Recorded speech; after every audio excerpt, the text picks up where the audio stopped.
different definition, right? So real white is a real, let's say, amorphous term that could be anything.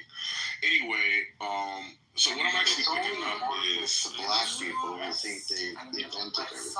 Only thing that I'm picking up from you, doctor, is like some levels of insecurity because the Times said that he hung out at the Hamptons for years. Right? And you've probably never been to the Hamptons, and that gave you some sense of insecurity, and that's okay. We all have things that we need to work on.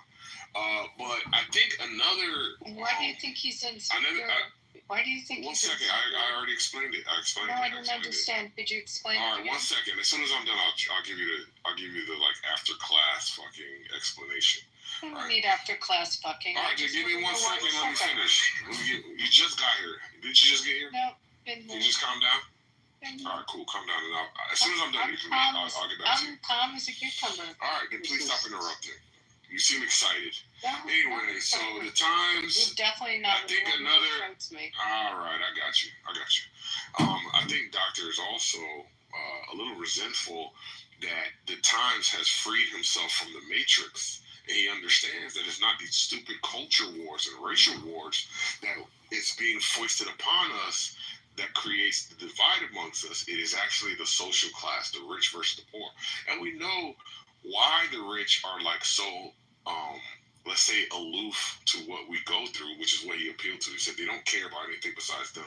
It's because we know that when you, as a man, as a human being, a regular dude, when you have some money in your bank account, when you have a full belly and enough Diddy oil to satiate all your needs, you don't care about much else.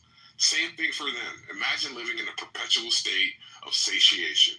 They don't really care about it. And the only thing that they really worry about is losing it, the paranoia that might come with somebody coming to take it away from them, which is why they seek control, which is why they're very ruthless with control, because they understand that the dynamics of power could shift at any moment and they can be out in the dark with you. And that's the last place they want to be. So they don't mind selling your children, selling your future, putting all your friends in slavery in order to maintain that power. It's very normal, basic human dynamics. It's absolutely bizarre what he says. Can I counter it, Ricky? Absolutely. After he's, first of all, calling you insecure. You don't know jack shit, buddy, about wealth and what life is like with wealth and where people's heads are at. You don't know jack shit about it. You pontificate because you have envy and you have desire because you've either been too lazy or too unsuccessful or whatever failures you've had. So these people threaten you. You don't know what people do when they get wealth. You don't understand when people take their wealth and they become altruistic and they spend a lot of their wealth philanthropically and altruistically. That concept is not something that would cross your mind. But you're not really around people with wealth, because if you were, you would understand that that's one of the things in human nature that they do, and how they then come back into the community with their wealth. May I speak next? Oh, excuse me. So I don't know who you've encountered and what people you've been around and what wealth you've been around, but if you actually spent time with them and you were hanging out with them, you would see what they consume themselves with, and what philanthropic endeavors, are just there. And you know, you give me a community and I'll earmark it for you and I'll tell you wherever you go. You think that people just live in these wealthy neighborhoods and they're just playing golf at the club and having a nice dinner and that's it.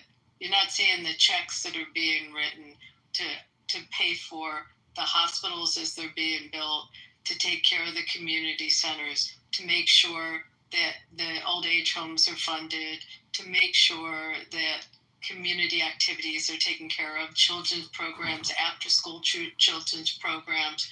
I'm going to go through the litany of different charities that are pretty common, whether the United Way's funded.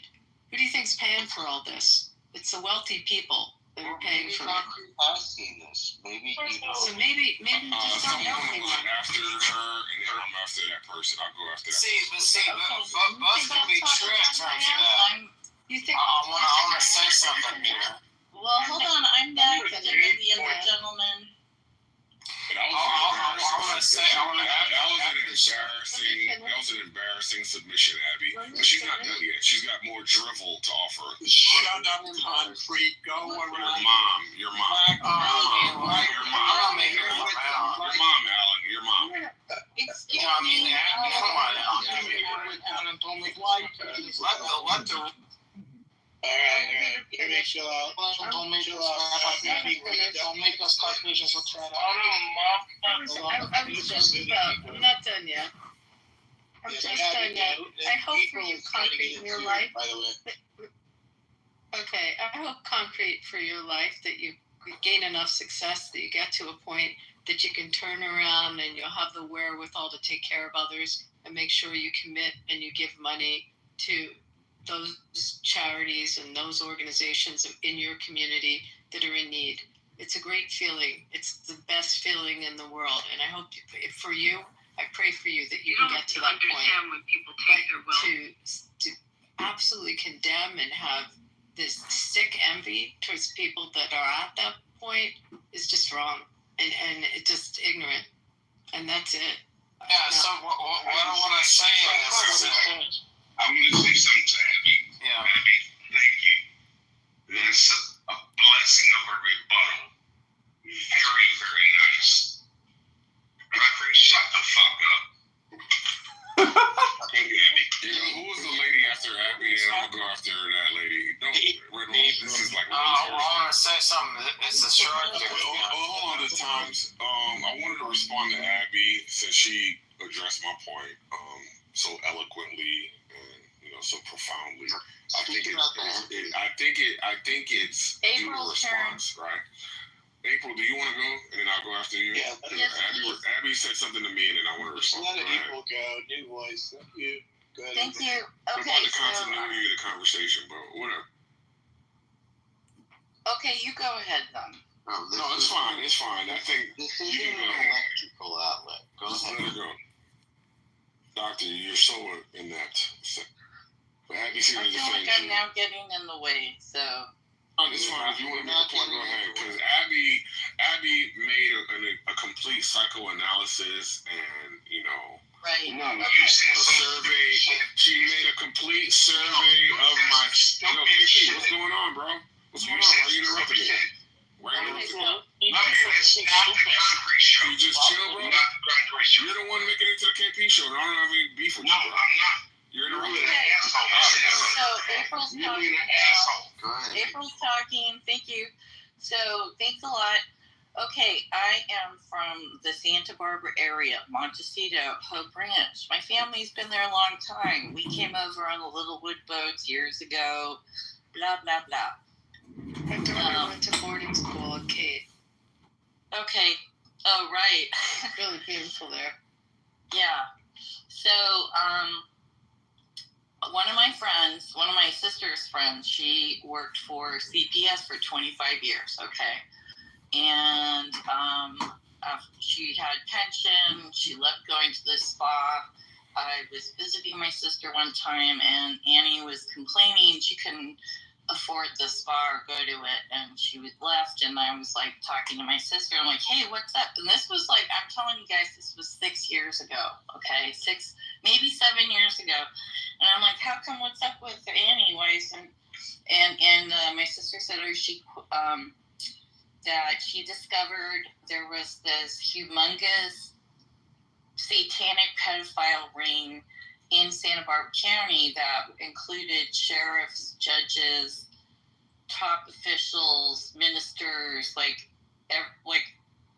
so many people." And she went to her boss, and he told her that she needed to quit or she could die. And so she quit her job. And she's now like out of state, kind of house sitting, that type of thing. But yeah, after 25 years, it's that serious. And it goes across all the boards. I understand about saying like, not all wealthy people are bad. Like everybody has good and bad qualities. But like the Epstein thing, like I just feel like sometimes like the ultra wealthy is rules for thee but not for me. Yeah, that's a good point. And basically, April, I don't know how long she's been, or Abby, I don't know how long she's been here, but she did a complete psychoanalysis of me, and she was able to look into my life and see all of my accomplishments or lack thereof, and then she was able to ascribe a motivation as to why I said that the real problem isn't race or ethnicity or religious belief, and it's actually like a class issue, right? And she so eloquently pointed. She so eloquently pointed to charitable endeavors, right? And the interesting thing about charitable endeavors is old folks' homes are something that we can take care of as a general society, right? If that was what our government wanted to do in terms of our tax dollars. Feeding the homeless, on and on and on. Our government, the collection of the people, or the collective entity for the people, by the people, is something that would actually take care of these things. And Abby is telling us how the rich are, I guess, the more responsible and if the big one kicks party off, for we will be what the nation needs us to do. So we will go forward. We'll conduct deep sensing. Right? We'll conduct SR. That is a function. Think about how let's Abby not forget is what we are as a core in terms of the SF regiment. We are a combat maneuver force, which is, and it's almost like we should owe a debt of gratitude to the rich and not to ourselves as a fucking conscientious civilization of people who love each other, right? That's the crazy part about it. And also, on another level, what we all understand is that these charitable organizations are used for more nefarious purposes and more pragmatic reasons. A pragmatic reason being tax fucking credits, right? A more nefarious reason being fucking funneling operations, right? So she wants us to give the naive. She wants us to give the naive. She wants us. Yo, what are you doing, bro? I heard to hear all your stupid shit, bro. I know, I get it that you don't like my porn. I get it that you don't like my porn. Abby, this is really a bad sign that somebody who is trained. This is a very bad sign. This is a bad sign that somebody, doctor, just give me 1 second. Someone hurt you. This is a bad sign. Bro, you gotta let me finish, bro. You gotta let me finish. No, we don't. It's a really bad sign. It's a really bad sign that you don't have the confidence to just stay on mute while I give my argument. After I had to hear you out, right? And now we've got Dr. Articulate or Dr. Responsible who keeps chirping and won't let me make a point without being interrupted. And it's really sad because it's like a telltale sign that you hear what I'm saying and it bothers you and you're trying to drown it out by your constant interruption. And that just shows this is basically avoiding cognitive dissonance, right? This is just an attempt to avoid. This is an attempt to avoid cognitive dissonance, where you're holding two contrary points in your head simultaneously. Where you know the rich are the problem, and you're simultaneously saying the rich. You're trying to say the rich are the solution, and this is sad. I didn't know you were this pathetic. Can you move them down? But you got it. I didn't know you were this pathetic. You're really pathetic. You're really a failure. And that's what it is. Now, thank It's a you. failure. Can I go, please? I just have to say something, Alan. Just let me one thing. I'll answer his points, though, but Okay, please. let me say this. To say that people that take money that they worked really hard and they contribute a good portion, a good percentage of their money to working to cure a disease Or, I mean, we just took a whole bunch of money for the Alzheimer's research and to build a brain center. That's people's money. That's not government money that's doing that. It's community that put money together and built a center and built a great center. So and I'm just using that as one example, to be so disingenuous. Abby, but you're also don't get caught up in it. I'm not caught up in it. Hey, I look myself in the mirror every day, and I'm someone who's contributing and doing good. I'm not a taker. I'm a giver. So that's his problem. No, I know. But this is BS. Alan, Horatio, Abby, can we have I'm talking to Alan. Let's put a baseline. What does rich mean? I'm going to talk to Alan. Thank you. Look, I left Shillism because in large part because of the BS that concrete does. Notice how he says, well, Abby did this and you did that, and the moderation, he's always analyzing people's behavior, but then, shock of all shocks, he gets upset when you analyzed his behavior. But to address his point specifically, one of the reasons why the government doesn't take care of the elderly in the ways he described is because when the government gets involved, 9 times out of 10, they fuck things up. That's why they don't. Just look at the VA as one example. But even if you don't agree with that example, the point is once the government gets involved, then everybody looks and says they have deep pockets and the bureaucracy kicks in and inefficiency kicks in. That's why we as Republicans support the kind of donations and giving that our illustrious moderator, Abby, thank you for saying that, Abby. That's why Republicans believe in private organizations and Democrats believe in, now they openly say collectivism, which is another word for communism. It doesn't work. Alan, thank you. Sure. Let's talk, because you and Abby have both said that we have all these medical advances and all this great shit that comes from private contributions, and that's just not true. Most medical research is funded by tax dollars. Most medicine is created using tax dollars. I get what you're saying. Private charities do a lot of good for the world, but you're living in an alternate universe. Well, it's not grounded in reality. Did you hear my example? Did you hear my example? Yeah, you're talking about the dementia center Alzheimer's. I gave an example. The very big hospital, Cleveland Clinic, brain research center that's working on Parkinson's and Alzheimer's. Also brain injuries caused by boxing. Okay, a lot of connection with UFC and boxing. Huge, millions and millions of dollars donated from those different entities to try to cure brain diseases. That was built by community money. Every year they do a fundraiser, $20 to $30 million. But that's nothing. That's $20 to $30 million is more. I finish? $20 to $30 million a year for many years. They've been raising it. They then went forward as they built this multi-million dollar facility with Cleveland Clinic. They were able to then get grants and get additional money.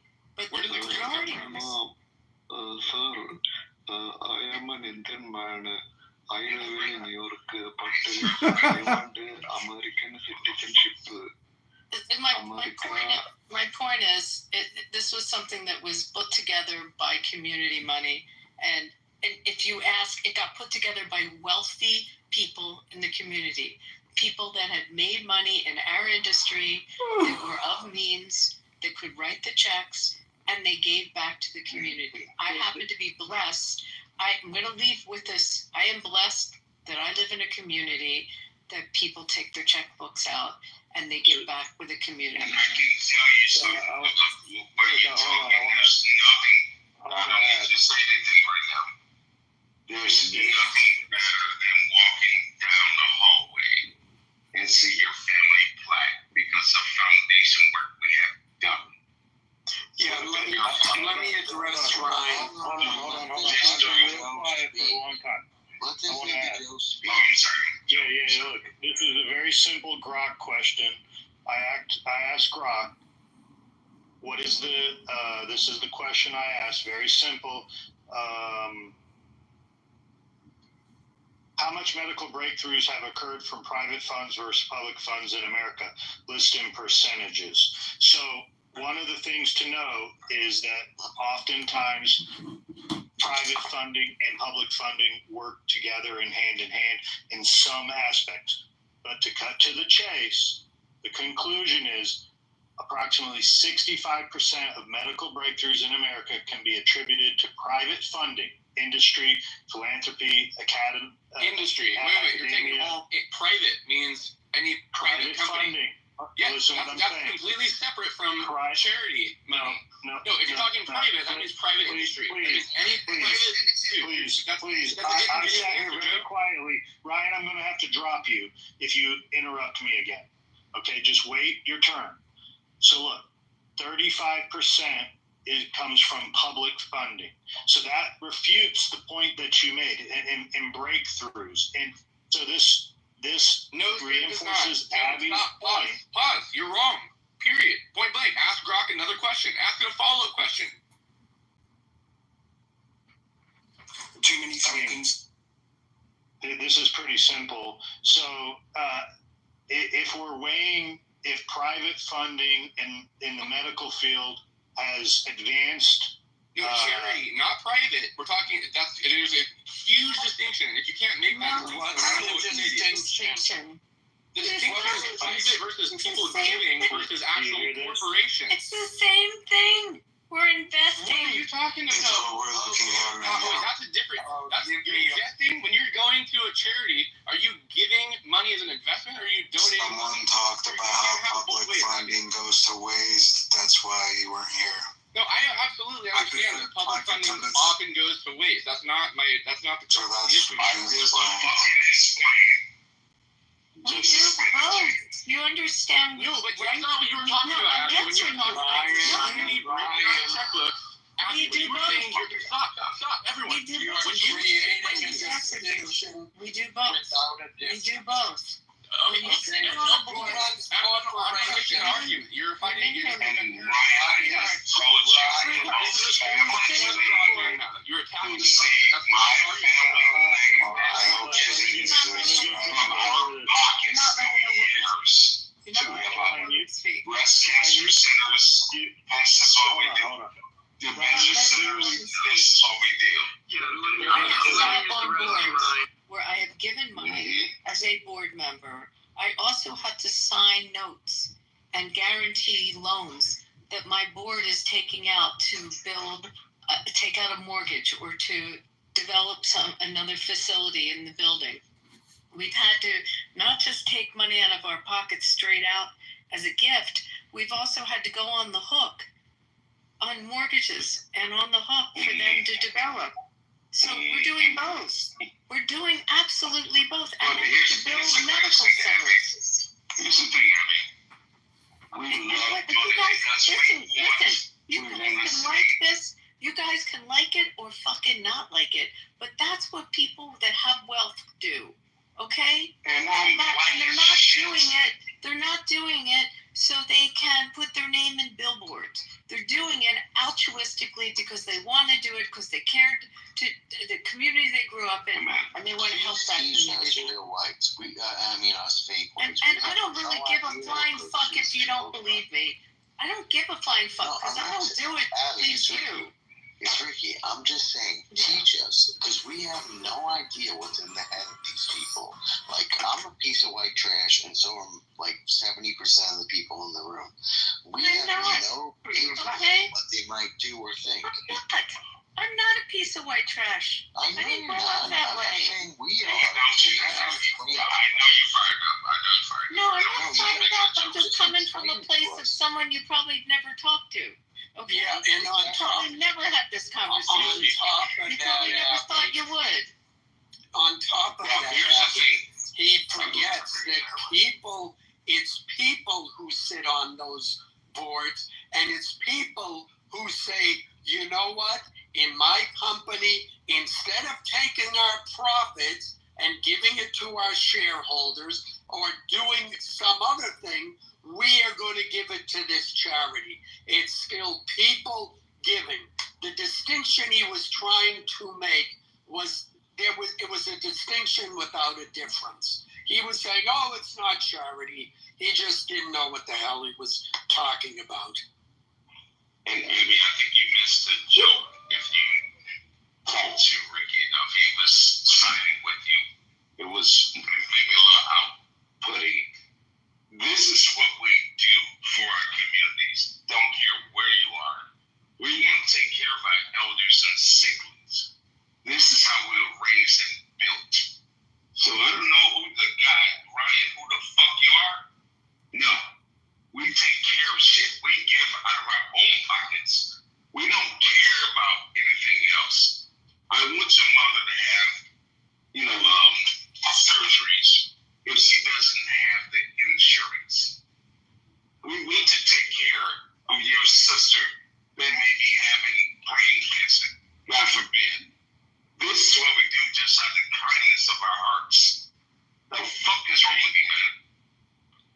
And I just want to say, for the people who were offended by Dr. Responsible's white trash comment, I want to say right now that white trash is an inclusive group. We invite all ethnic groups and racial groups and skin colors to be white trash. The first rule is you got to put raisins in your potato salad. And we love all niggas too. Go ahead, niggas. Come on. And he's right. He's right. This is not, we have to delineate between the real whites if we're going to have this conversation. It's not the same people groups. We have no idea what the fuck y'all real white people are talking about. And we have no idea what the fuck y'all quote unquote niggas is talking about. We have no idea. This is another group of people. Don't you have to be a junkie to be white trash? No, you don't have to be a junkie. You just have to have parents. You just have to have parents who don't know the system that the real people who created this country created.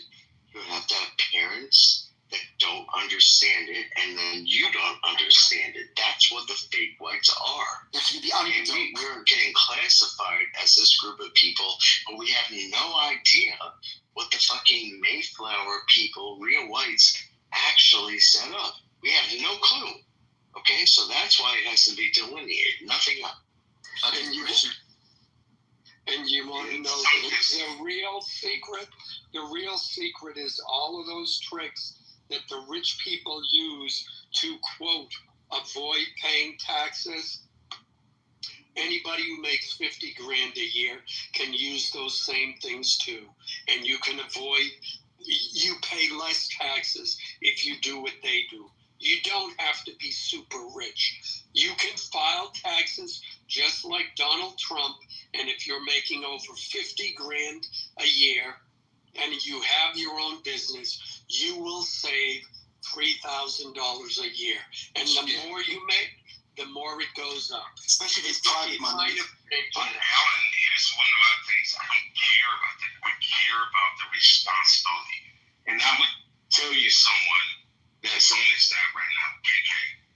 I love her to death. I go down to the VFWs all the time, to all the bars. Yo, you know how many fucking guys with one leg just to sit down and talk to them and buy them a leg? This is what my family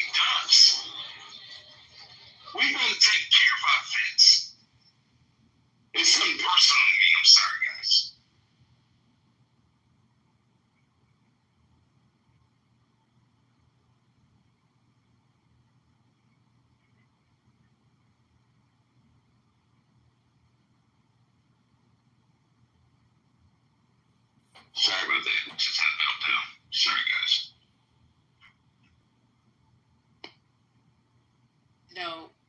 We're very lucky that the government still hasn't taken away our incentive financially to be able to give. And they've not made it hard to do it. They actually give us lots of avenues and ways to contribute. But if I look at my community, the people that are feeding the poor are Catholic Charities and Foursquare. And I mean, it's not the city. It's Lutherans have an organization there. The Jewish Family Services there. I mean, that's who's feeding them. There is a closed off section in the city, and there's like facilities, and they're private facilities that are doing the work. I want to leave you with a crazy statistic. I know this is going to get people crazed, but when they look at money contributed around the country that's into philanthropic needs, whether it's hospitals, diseases, schools, universities, just money contributed, and the arts, art museums, ballets, all of that, across the board. 27% of the money given is coming from one ethnic group. That same ethnic group is 2% of the population. Jewish. Palestinians. Yeah, 27%. In expensive Missouri area, great child hospital out there. They do a lot. Greatest people work for. Well, one of the reasons is also it's in the culture. You are taught from early on of tzedakah, of giving, of charity. You just have to. And it's really pressed. It's pressed very hard. So, I mean, in terms of looking at what we're doing, and when people get wealthy or have wherewithal, at least I can speak for the people that I grew up around and that are in my community. You're embarrassed if you don't. People know the ones that don't give, and I don't know if I would say they're ostracized somewhat, but they're not looked well in the community. You're judged by what you give. You're not judged by the car you're driving up to the synagogue. You're judged by the contribution you make at the synagogue. There's a big difference, and it's just that's how it should be. I wish all the communities just felt this obligation to give back, and our country lets us write it off. So that's a good thing. There's no reason why people shouldn't do it. So anyway, I'm done. The data shows that if you're richer, you're much more likely to give more to charity. Your propensity is much higher. And it's not that you give more because you've got more, it's that you give more as a percentage. It's a I don't know why. No, you give because you are a good person. Because It we're doesn't rich. matter if you're wealthy It does. or rich. No, you just give. It positively correlates. One thing I was taught as a young kid, and I never heard this word. I was probably about 4 years old, and my father said, "Don't make fun of anyone less fortunate." So we've been givers. We didn't know anything of less fortunate. We always give and gave. And this is what we do. Don't care who you are. I will always help you. We always give to women's shelters and men's shelters. We need to give more to men's shelters. Quite Say it. Say it. Quite right. Yes, that I have been outside of Detroit serving meals to homeless, and it's giving the word number 3 preacher.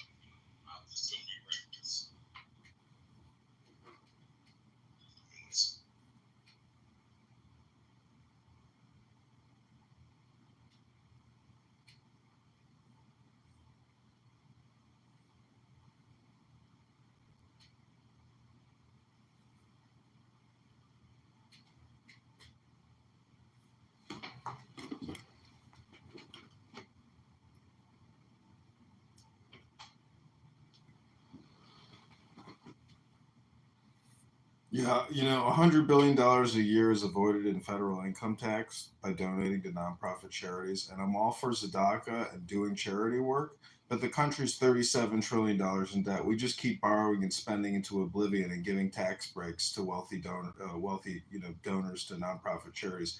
How much is too much? When do we start correcting the books and having balanced books for we, the people of this country? It's not actually given to the charity, is it, though? Yeah, it's actually given to a non-profit corporation known as a charity. It's just a break which they don't have to pay elsewhere. This is why I do things personally.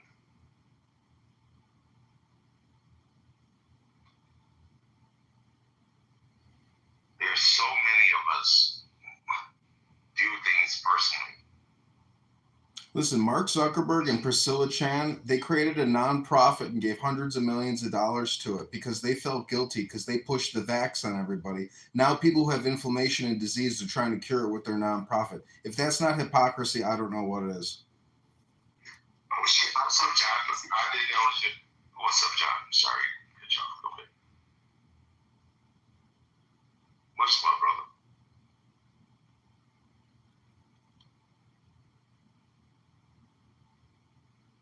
Yeah, if the government wasn't so inefficient and wasteful with money, that might be a good solution. But I'd much rather take the money that I have and allocate that to a charity with a specific goal that I believe in, versus just like a general fund for things that I might, disagree with.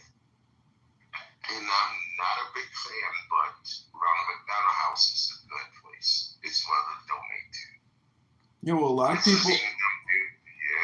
lot of people donate to Planned Parenthood and think that's a good idea, but we already give $1 billion a month and kill 100,000 children in this country. But actually on that, Luke, if you tell people what their taxes are going to, then they're much more likely to give more if they can see the destination than if it just goes into a pot. So if you've got your calls, then you're like, okay, I'm in. And if you look around your own community, your major hospitals, there are other houses that surround your ICU units that's welcoming money to try to stay open so they can take care of your family. Man, it's a beautiful thing, man. You guys don't understand it. Yeah, well, it's estimated that McDonald's kills about 800,000 people a year in this country with their fake-ass, terrible food. But the net benefit is much, much better. Yeah, for $2 cheeseburger, and I'm going to give $40,000 out of your pocket a year. Yeah, they got a racket. But no, seriously, all jokes aside, go to your local hospital. There's other people. It's like you and I, just commoners. And we would board people to say, hey, your mom, dad, or whoever is in the hospital, you can stay here. That's what we do. And we just take whatever you can give us. If it's $20 fucking, we don't care. There's a lot of people just being charitable like that. You guys need to invest. Just say, hey, look, John, you know what, man? You got this house. Here you go, $100. There's a lot of us. You've been a bit optimistic, though. I wish there were more people like that. I don't know whether it's normal. A lot of people like to bring up Al Capone, that he was busted on tax evasion and not bootlegging. But the fact of the matter is, Bill Gates and Mark Zuckerberg and countless other billionaires should also be arrested for the rampant tax evasion. Al Capone brought medicine to the people. There's one set of rules for the multi-billionaire rich people and people worth 20 million or plus, and there's a whole separate group of rules for people who make 75,000 a year and pay through their fucking noses. Federal income taxes, property taxes, etc. Taxes in this country are out of control. Borrowing and spending in this country are out of control, and you all know it. Just want to point out, Matt, do you hear the argument John's making? It's the same argument I made about Epstein. and why that issue is so important is about the two-tier justice system. Right or wrong, I'm hearing both arguments on this, but the two-tier justice system is one of the most important issues next to election integrity. I think that was like top 5 issues, would you say, for voters? I think you were saying that last night. Well, no, it's not like on for economy or immigration. It's not like that. But when you ask voters if they think there's a two-tier justice system, roughly nearly 70 to 80% of people say there is. So when you're dealing with numbers like that, it's like it doesn't matter if it exists or doesn't exist. The people believe it exists. You just need to have an injustice done to you, and then you realise how important justice access is. Expensive lawyers.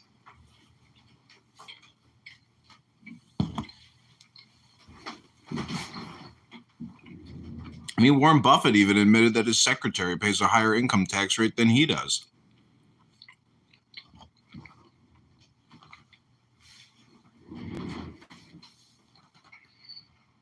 Yeah, the progressive income tax is communism, and we should ban it.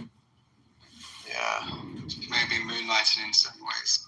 We need major reform in income tax and property tax in this country. We have become slaves. So if we didn't have like this supposed elite class of people, or I mean, just even the rich for that matter, do you think this world even works? I mean, or at least our country, but I don't know if like, I suppose we depend a lot on them. I don't know. I don't know. Are we just saying that we just want to dismantle the rich at the end of the day, or what? No, that's what the communists argue. I know that's what they're saying. I just it's hard to believe. But Horatio, it sounds like you're the type that would want that. I don't know. No way, man. That would be burning and dying. All right, just double check. All the white trash. The French tried that. It just ends up in chopping a bunch of people's heads off.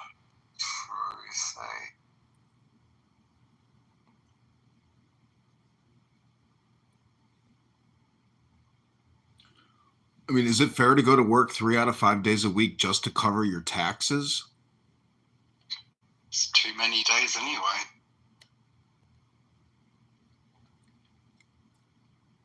No, people that make $150,000 or less should pay no income tax to the federal government. And I've heard that idea floated. We should get back to a tariff system. I think Trump's at least initiating it. I don't think it will be to fruition, but the country was funded on tariffs and indirect taxation, sales taxes and stuff like that for 150 years. We can go back to that system. But isn't the argument that you are basically going to be net zero by the end, so you're never going to end up with more than you started out with? It probably smooths over a lifetime on average. Not even sure what that means, that what you just said, Horatio. Well, because you don't, I mean, assuming you don't actually end up with money at the end of it, you know, you probably end up with zero and you start with zero. Yeah, what the hell is he talking about? That's called hell, Horatio. Education at the beginning of life, and then you have healthcare at the end, and it probably all smooths out to about zero. It doesn't all smooth out. Are you out of your mind? The country's $37 trillion in debt and $100 trillion in unfunded liabilities. This country's completely broken. We keep borrowing and spending like there's no tomorrow. Those bloody fancy military jets of yours, those ones which you can't even see when they're in the air. We like to call them stealth bombers or B-2. Oh, fancy. Fancy. English. It's a wonderful language. I invite you to partake thereof. Horatio, those stealth bombers are the reason we can be $37 trillion in debt. True. You know what a great foreign policy would, Horatio, you know what a great foreign policy for the UK would be? Stop letting in hundreds of thousands of Muslims taking over your country. Keep your country English. Do you want to have them instead? We can give them to you if you want. No, send them back wherever you got. We already have Somaliland in Minnesota. Where they're Believe me, we want to denaturalize these people and kick them the fuck out of America. They never should have been brought in the first place.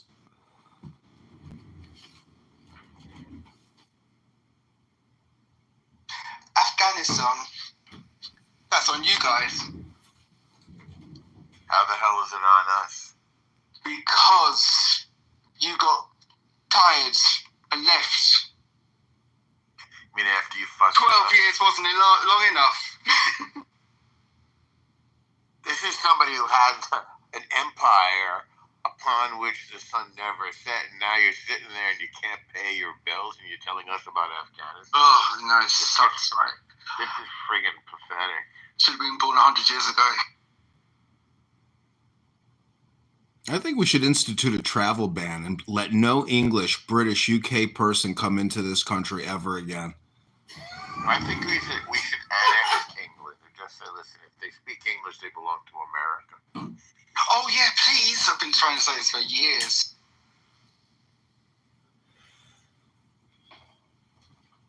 We'll teach you. We already paid the defense funding. Well, when Prince Andrew gets exposed in the Epstein release, are you going to still kiss his ring? Are you still going to kiss your king's ring when you find out they're pedophiles? I don't like him much, actually.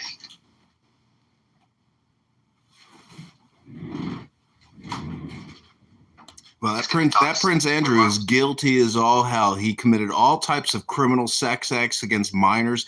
Guess what? Maybe you should and put him in jail and exact some capital punishment. Wasn't it? That's where it went wrong. We had the chance and they just let him off. Do you even have the death penalty in the UK? Should do. You do? No, we some of the gallows. We bring in people. Okay, well, there you go. You can start by hanging him, right? Yeah, why not? That'd be fun to watch. Very expensive to go to front seat. People would vote to have it brought back. I think that's a statistic.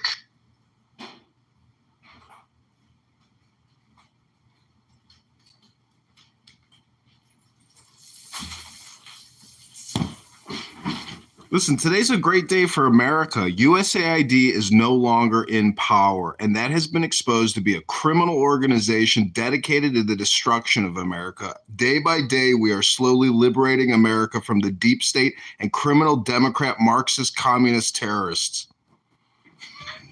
What's it done to change your life?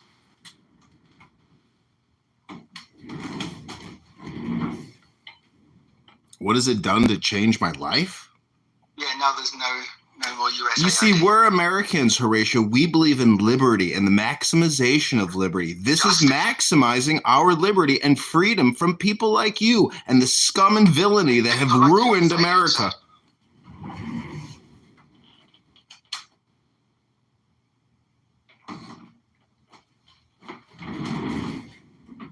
You think Stacey Abrams and her $2 billion for her climate change nonprofit, you think she's not going to get arrested? They're taking that money back. Well, I hope so.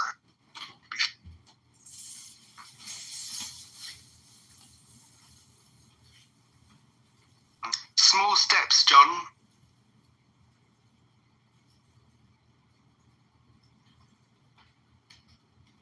This guy sounds like Mother Goose. Trust me, when these Democrats find out what's in that Epstein file and they see Bill Gates and Bill Clinton and their beloved Democrats, this is going to hit them in the face like a sledgehammer. And that's just the bees. It's got to be bad on both sides, right? Or else it would have come out. Is that the theory? Oh, really? Who controls the information release? Look out, Democrats. I thought that it was the Republicans in charge. I mean, hasn't he been consistent? I know you. Stop talking about it. There is no Epstein file. Who is So it? there's a new scandal that's going to surface, or story about the scandal, where Penthouse magazine, some of you may remember who the founder is, and these Penthouse pets were funneled into the Epstein, onto Epstein Island, if you will, and different celebrity figures were matched with different penthouse pets. Are you saying Bob Guccione was involved in espionage? And Hugh Hefner might have been involved in espionage? No, not Hugh Hefner. Not Hugh Hefner. What are you talking about? Hugh Hefner's widely claimed to be involved in espionage. Well, that may be, but... The Grotto was a blackmailing operation. Penthouse is Larry Flynn. No, Hustler is Larry Flynn. That's Hustler, the guy in the wheelchair. Penthouse is the Gooch, Bob Guccione. Isn't but those would be 18 and over though, no? Dr. Yeah, I'm just bullshitting. The thing is that Norm, did you ever see the most recent documentary on Bob and Penthouse? It was really fascinating, actually. No, but I knew those guys, and I would love to see the documentary. He died in 2010, FYI. So he was based in New York City eventually, right? Like Woodville. No, he was based in New York for most of the time of his fame. Yeah. Oh, right. He had one of the biggest mansions in the city. It was quite impressive. Not a penthouse. Yeah, and his son created Spin Magazine, for whom I did some work, as did my friends, Bob Jr. It was a rival to Rolling Stone, Spin Magazine, in the great days of magazines. And he made that film, Caligula, which was... Yes, and it kind of turned out to be a bit of a flop, right? But wasn't it very interesting? It was a horrendous flop. Yeah, it was like a mainstream historical study of the famous emperor, the eponymous emperor, with lots of porno. And featuring what's his name from Clockwork Orange? Malcolm McDowell. Yeah. It says here that Guccione sunk 10% of his fortune, which was estimated at $4 billion, into a compact tokamak, which was fusion technology. So he got suckered into investing into fake energy. It's amazing how many smart, rich people get suckered into weird stuff like that. Elizabeth Holmes blood testing machine. All of these older... Huh? Elizabeth Holmes, that is a great idea. It's a great idea that didn't work, and so they lost all their money, and she went to prison. It's crazy how much they invested with something that... It wasn't really... It was a scam, is what it was. They're like windmills. Who were some of the people who invested? I remember a former Secretary of State, Walmart that was getting involved with her? I remember former Secretary. Yeah, former she had a Secretary of bunch of State government George guys that got Shultz. involved. There was a whole slew of A-list celebrities that were invested in that shenanigans. Older guys, people from government. Yeah, she sweet-talked them. She was the first big startup woman, to go really large, and then it was all a scam. And she's in prison. And it's reported that she had children. She had babies, right? Because she was trying to defer her prison sentence, which is really kind of evil. But that's kind of interesting. Yeah, I think she did have a couple kids. And the guy that she was partners with, this Indian guy, he went out and raised some more money just recently. Do you know what the biggest financial scam of all time in recent history is? Anybody? Madoff. Bitcoin. Luna. You guys all lived through the experience, yet you don't even know it was the biggest financial fraud and scam ever perpetrated upon the American people, creating $10 trillion plus in debt. It's called COVID-19 and the vaccine response, fellow Americans. Wake up. Or is it taxation? That's not a fraud. That's just an expensive overreaction. Wasn't a fraud. Can we see Fauci's fucking documents? Can we get that released? Can Kash Patel maybe show us what he confiscated from Fauci? I've got an actual vaccine card, I think, somewhere.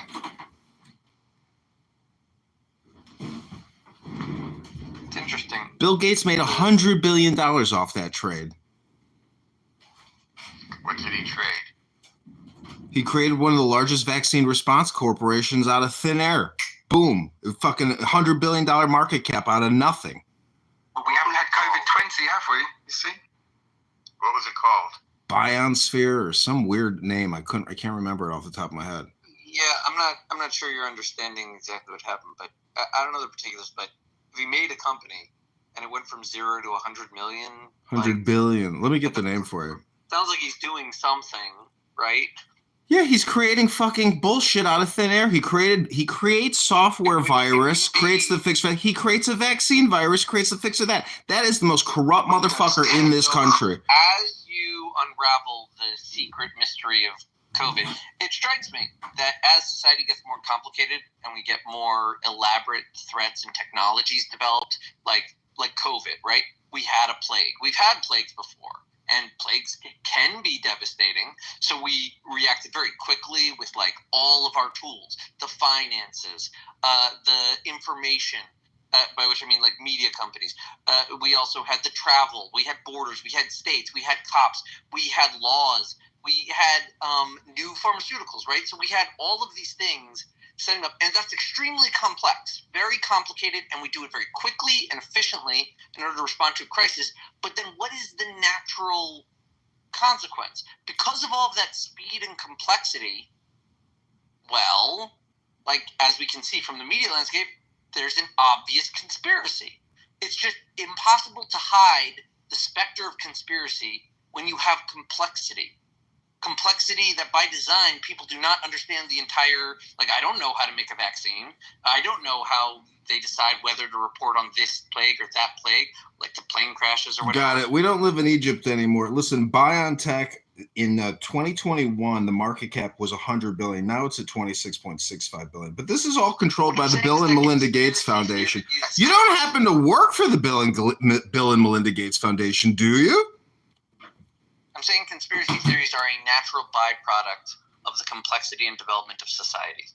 Yeah, we get your definition of a conspiracy theory, but if you're too stupid to realize that COVID-19 and the vaccine response was not one giant fucking fraud perpetrated upon humanity in America, you really are stupid. I hate to break it to you. But when you say one giant fraud, that seems to me like you're referring to one particular person or conspiracy of people that have agreed on a particular motive for this lie. There's key players in it, and there's a lot of groupthink that happened. I'm simply asking, what is the name of that person or that group of people? Dr. Bill Gates, Fauci, World Health Organization, Chinese people, a whole cabal of asshole cocksuckers devoted to making money in big pharma. You see, that's the thing. Lots of different things went into their deliberate misrepresentation is what? Like I said, I think it's the complexity which went into it, and what was quite harmonious about it was something quite unified and simple came out, which could have almost been something which somebody dreamed of. Everybody go get your vaccine shot, double vax, triple boosted. It's the protocol. Do as you're told, sheeple. It'll make you healthy and protect you. We can't go back to work until you all get vaccinated and we stop the spread. Wake the fuck up, McZed. You're like a child. Edmund, what do you think of the yoga? What do you think of the spiritual community and scandal, and the people who have been complicit in the scandals in different communities within spiritual sectors? Yeah, I think a lot of gurus and self-proclaimed prophets ultimately become, sexual deviants, or were already previously predators. I know you love talking about narcissism. So let's just say that a lot of spiritual leaders and gurus are very big narcissists and sexual predators. I agree, but I wanted your take on anyone in particular. Like some of them, these gurupreneurs, some of them, well, most of the men have always, kind of succumbed to scandal, right? Yeah. Most of the spiritual leaders who are men. I mean, Mahatma Gandhi to, Rabbi Shlomo Carlebach. I mean, everybody gets accused in the end of supposedly being a sexual deviant. Honestly, if you've got 7 bad dark personality traits, does that mean dark centric? I mean, is the story any different for our great prophet Muhammad, the pedophile? Wait, was the ultimate? Oh, hey guys, I have a question, and I don't want to be upsetting in any way. Questions upset me. I'm kind of not surprised, but okay. You're not surprised by what? That question's upset him. I'm not upset yet. Okay, so the question I have, if I can ask, is if Donald Trump were caught in 4K having sex with like a 4-foot-tall child, would his supporters care? Why does it have to be 4 feet? Yeah, why does his height matter? It's to kind of like create a better like. Fucking look, you say child. The fuck's wrong here? Was that a real question? What was that? I don't know. Why would your mind even put a The child? question was very upsetting to me. He wanted attention. So what did as an established moderate, I'm confused about. Was there uproar about Trump's health prognosis? What did he have? Varicose veins? What was going on with him today? I heard there was something not terribly. He's got a bruised hand and fat ankles. I wouldn't call that a medical crisis. He has edema. Dr. Jordan, they call that swollen legs. I thought that's called. I was called fankles. Yeah, there you go, fankles. Trumples. I don't know. You make it up. I mean, did you see Johnson & Johnson just came out and said they rushed their product to market because the people wanted it? It wasn't even thoroughly tested. None of this shit was tested. And the fact that I could ask, what is the biggest scam in recent history? And no one here can even identify COVID-19 and the vaccine response as being one of the biggest financial crimes ever in human history. Do you even remember the HEROES Act, that first $1 trillion tranche of that omnibus? So everybody could sit at home while the nurses and the doctors did all the heavy lifting and cooked everybody in incubators? You're not proving your claim. You're just reasserting it over and over again. Yeah, I don't want to talk about COVID. I'm so sick of it. Edmund, I actually like, that's a good picture of you. I don't like the Trump hat, but it's a really good picture. Because you got caught in so many fucking lies, you fake ass doctor. You're a veterinarian. He's a zoologist, KP. You're a fucking veterinarian. You got caught in so many fucking lies during those years. Oh, you don't know who the fuck you talking to right now. We don't have to talk about COVID, but going back to the Epstein release. I think we're talking to the janitor. You know what? There's a cleanup on aisle 3. Fuck your broom pusher and the goddamn dog shit. Clean out goddamn kennels. We could ramble till 4:20 in the morning, but you the fuck are. I guarantee you that no revelations. It will all be nothing cheeseburgers, whether it's the Epstein release or COVID information. Nothing will ever come out. That's the reality. Oh, your ass is corner now, man. I'm about to go off there. Hey, veterinarian, you want to sit here and say you were this medical doctor? You're a motherfucking vet. Hey, clean up on aisle 3. Who is he talking to? I'm talking to you, veterinarian. John, don't you remember it'd just be like millions of people making small mistakes? I'm not even sure. Normally I would get defensive, but I don't even know what he's talking about. Hold on a second. KP, you giving Dr. Jordan some heat? Something happened? He's talking to his mop handle. That was strange. It came out of nowhere. Dr. Jordan, you're a veterinarian doctor, not anything related to the COVID vaccine. No, I have a PhD. I'm not a veterinarian. I was in vet school, but I have a PhD. But I did teach infectious disease stuff. But I'm not even in that space anymore. Did you do any gain of function research? You're a lying-ass bastard. You went on this app and told people that you was a medical doctor, and we called your ass out to find out you was a I never said the fuck you did. Now I'm starting to get pissed off. You was sticking your fucking fingers up a dog's ass. Yo, take it easy, Dr. Jordan. I'm not to get angry because it's just so ridiculous. Yeah, don't get angry. This is normally called the liquor store, so take it easy, Dr. J. Got it. Tell if he's trolling or And when Jazzy came out, he even caught your ass on a second platform. You got caught. Listen, if you're gonna make Jazzy incredible, no way. And guess what? Oh yeah. I would normally get upset, but I'm so fucking confused. I don't know what to make of this. This is Willie Neckbone live from the barber shop giving the update. He's behind the cash register. Your hands in the cookie jar again. So, First of all, I'll respond to this in one way, though. the veterinary science and veterinary medical community is more poised to talk about infectious diseases than most physicians. So that's one thing. But I never claimed to be a medical doctor or a veterinarian. So yes, you did, you asshole. I do remember you advancing the COVID narrative. Well, I did, but you know, We were all doctors back then. Yeah, but you can admit, today it was. I have no reason to lie on you at all. I would never. You do realize that the COVID-19 experience was like a high school popularity contest for people on this app who consider themselves intellectuals or well-educated, people that deal with medicine. I mean, it's Dr. Copeland. There's countless examples of just charlatans on here speaking nonstop and spreading their bullshit, what they regurgitated from MSNBC and whatever fucking forums they look at. It's a world of bullshit. Yeah, I can kind of ivermectin. What I think happened is that there were certainly And now you got caught again. Go ahead. there were certainly physicians who have huge egos that for the first time in their careers, the God complex got the best of them. And because most Americans were not terribly impressed with physicians to begin with, but then when COVID hit, they somehow became saviors, and they were so egotistical and arrogant. There was that one woman, what's her name, the Indian gal? Dr. Priya.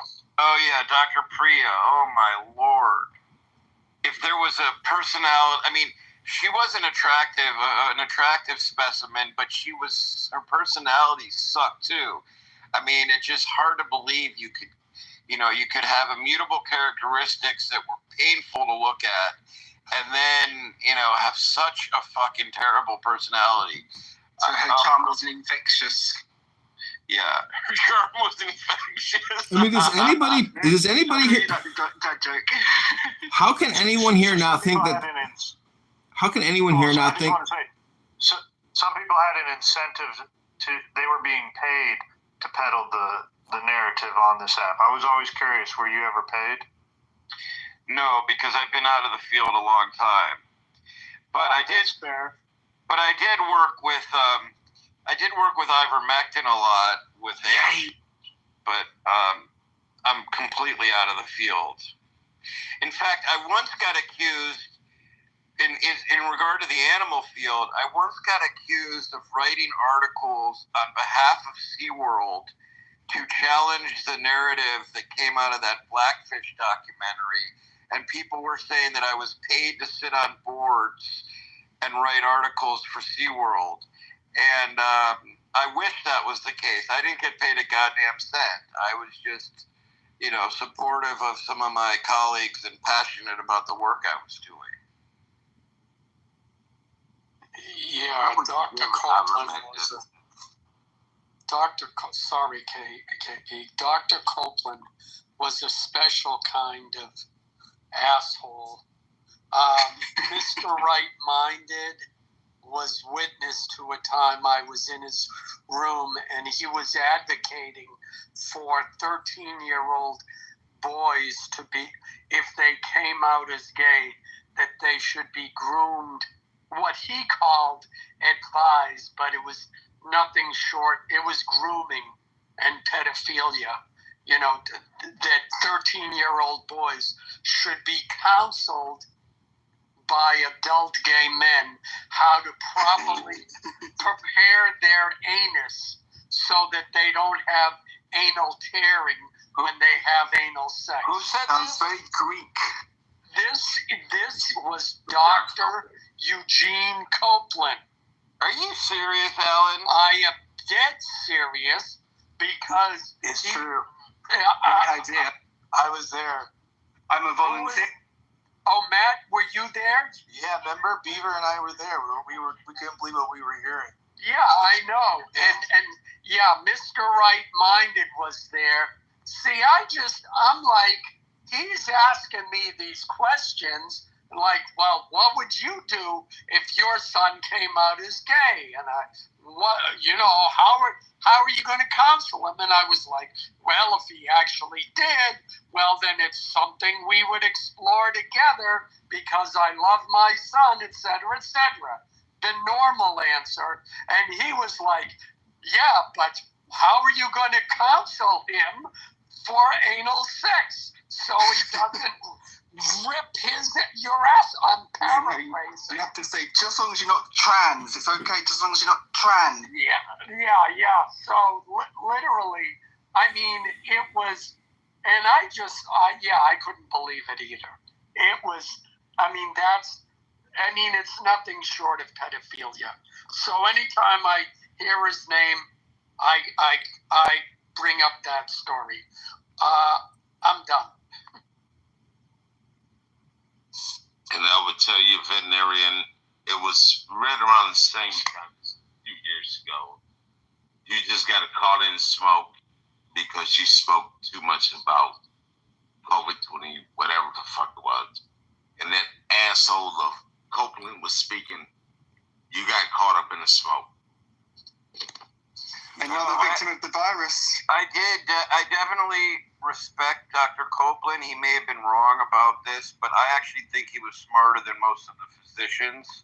You guys have the right to challenge and disagree with him. When I sat down and wrote out every single thing and sent it, he would never give me a right email address. Nothing. How could you have any respect for that guy? Yeah, I know he was full of shit. Yeah, the driver. Here's one of the things that I realized after being on Clubhouse. There were people who know how to argue, and they've learned that tactic very well. And they have a certain amount of intelligence. That doesn't make them smart. It makes them look smart, but it doesn't make them smart.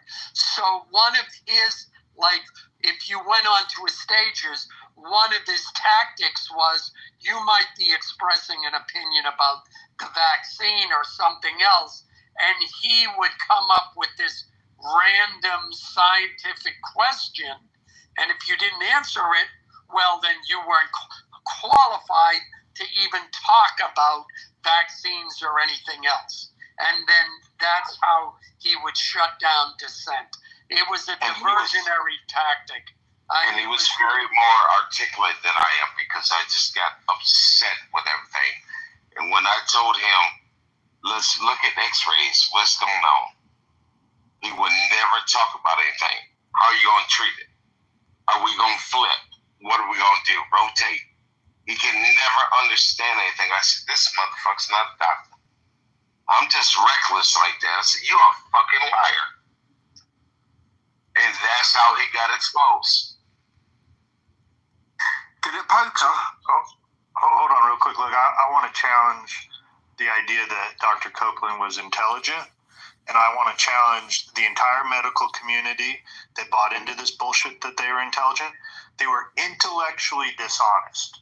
You have to admit that they were, completely blocked out the idea that the vaccine could have any side effects and that people were going through any type of problem. So when people would talk publicly about this, they would be shamed and ridiculed. And that's the problem here.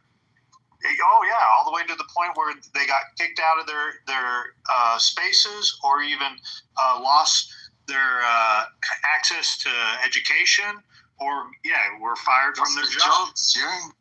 Yeah, so look, these were not smart people. And we have oftentimes this belief that because someone can study a book and have this great memory, that they are quote-unquote smart, right? But they lack wisdom. And when you lack wisdom, you're not intelligent. Why me that has no idea about medical practices? It's one area that I am not good at all. But I could see the larger picture of what a scam this was because of my wisdom that I had. Because you're old. You need to be old. Well, I'm just going to tell you, he was not an intelligent person. Well, he was intellectually dishonest. And you guys may disagree with me. I think that I had more of a problem with the people who had huge egos. Now, you may say he had a big ego. I don't think he had as much of an ego as some of the other people. I could be wrong. That's my. But how would take you on it. rate him on the psychotic index? He was an extremely deranged, psychopathic, low IQ, horrible, toxic communicator. That guy was a human piece of shit, and you don't see him here anymore, do you? And in one room, he even admitted he's not a doctor. That guy's a fucking front. No back-end identity, nothing. It was all a fucking scam from this app to your other doctor's office to the Pfizer manufacturer. It's all one giant fucking bullshit. Fucking scam. And that guy, Dr. Copeland, is a human piece of shit. And Driver, I would tell you, once those girls got fired, nurses and doctors out of DC, I pulled them on this app. That's how his ass got exposed. Well, it's good. I'm glad you did it, KB. Yeah, you know, right. I said, this is bullshit. We work side by side together. You don't know what the fuck is a front line is. And he couldn't answer anything. Yeah, but you're aware, once he got ran off from this app, he took his bullshit to Twitter Spaces and continued to peddle it over there. And if we had anyone on the inside, there was something he was doing. He was either getting pussy or getting money out of putting on this app. Gay. He's gay. Now, is he still on? What's going on? I haven't seen him in a good year and a half to 2 years, but after he was ran off this app, he kept doing it over on Spaces. There was another doctor on here, a female African American. I can't remember her name. Anybody remember her? Oh, she's a liar too. She got ran off. Yeah. Well, and here's absolutely ran her ass off. And here's the biggest not tragedy, the scam of it all, is there isn't a vaccine or a medication ever made that doesn't have side effects. So for anyone to advocate that you should take some form of a treatment is medical malpractice. Some people are too stupid to be told the truth and the nuance, aren't they? Isn't Yeah, that the argument? but don't give people the full picture, because otherwise they'll make the wrong decision. Elle's just stating common sense. But see, here's you only offer. You don't tell someone to do anything. Just offer. Here's the crux of it all. No matter what medication you are going to take, only your primary care physician or personal doctor knows your medical history. And without a medical history, no doctor is going to prescribe anything. How the fuck do you prescribe the same medication to everybody, first of all? How stupid have we become? Yeah, I know. Well, look, antibiotics I won't get into that, John. I mean, antibodies? They spread spike proteins to the whole population, destroying our genetics, you little nitwit. I mean, look, let me put it this way. Even Tylenol is taken by millions of people, every day for decades and decades. Generally speaking, we know Tylenol is safe, right? However, and generally speaking, you can go to a store, buy Tylenol, you're going to be fine. But anything beyond that, there are still people who can't take Tylenol. That's why you have to go to your doctor. Your doctor takes a medical history and does a workup, etc., etc. Yeah, but it depends what the risk is, though, Alan. I mean, if it's more you're going to be struck by lightning, then you really don't need to bother with the whole risk. It depends what the risk is. You think putting a gun to everybody's head and pulling the fucking trigger is a good antidote, you fucking little tar. But that was a different calculation. That was actually a significant risk. I have a question then for the people that are saying this. So what I'm hearing from this conversation is that any sort of medical advice should be between the individual based on individual circumstances and their medical provider, not the politicians. Correct. I don't think that's a good idea. Okay, so for example, like reproductive health care should be similar. No, kill all the babies. So we can have this. I would love to talk about how Victoria likes to murder babies. However, I want to remind everyone. I'll go down that. I'm gonna walk down this right I just want. Yeah. Before we go there. But I don't think that there is a rabbit hole here. I think it's just a matter of just consensus that it's a matter of actual just like thinking about, do politicians have the capability, the expertise, or the ability Victoria, you have to yield. We can have this conversation, but we're going to reset it. I just want to remind everyone that Dr. Copeland was a chiropractor, holding himself out on this app as a real doctor. So, Victoria, I want to ask you, how many babies have you murdered? 0. I've helped more children than. Listen, 100,000 babies. I'll address that.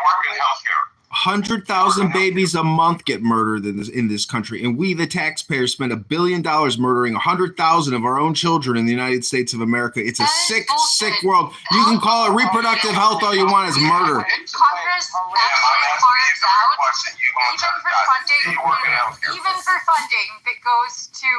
even for funding that goes to medical practices. Congress has carved out. There is no taxpayer dollars that go to abortion. All right, Horatio, before I address you, Victoria, Horatio, what they have found that the government actually could have gotten more people to take the vaccine if they had simply asked instead of telling people. If they had said, look, we've developed this vaccine. We think this is our best option for now. Go to your doctor, discuss it with your He was in the Army. And then if you and he feel this is a good option for you, please take it, because we have a pandemic here. We have an epidemic. They would have gotten more people. And if they told people they couldn't have it, then they would have got more people wanting it. He was in the Army and the guy in the Cairo murdered dozens of sure. Because getting the for the vaccine was actually challenging. A lot of people wanted the vaccine that couldn't. There were a ton of people that couldn't get on the list to get the vaccine that was still sitting here bloody as hell in my garage. Yeah. This girl was 17 fucking years old. Had to do a Korean massage and lost her. Okay? Don't talk to me about anything. I want to address another thing. I got numbered with like the J&J or some shit like that. I don't know why you have the COVID out or I was seeing you motherfucking scrubs. I want to address Victoria's question regarding abortion. So, okay. Look, Victoria, the question would be, is that's fine if the decision is made between the woman and the doctor, as long as the doctor has to answer for the Fourth Amendment rights of the child. It has to. That's absolutely ridiculous. But okay, I'm going back more recently in the discussion. Alan raised the idea about the vaccine. No. I don't think your thought is worthwhile. It's not worth listening to. I'm going to have to drop you if you can't finish. If you can't let me finish my question. I'll drop myself. Yeah, obviously you can't have the tough conversation. I don't think you can handle a woman on the stage. I don't think you can handle a woman on the stage. That's why you're all just a bunch of men. You don't really want to have this conversation that you don't think that the child should be afforded their right to due process. There isn't a child. It is not a child at the point. It is a child. No, it is not. That is okay. I think that you're just misunderstanding. But going back to Alan's point regarding the vaccine, most people wanted the vaccine and couldn't get it. Victoria, we've moved on to abortion. We're going to have this conversation. So look, do you believe the child should be be afforded their due process before they are murdered. Oh, do you believe that the immigrants that are being illegally just thrown into... Can you stay on this conversation? No, this guy's literally a person. That's a human that exists. Due process before they are murdered. Okay, you're inconsistent in your principles, and that's what I'm pointing out. Literally, you're shifting your position regarding whatever topic we're talking about. If you don't have a principled position, then you have nothing to offer.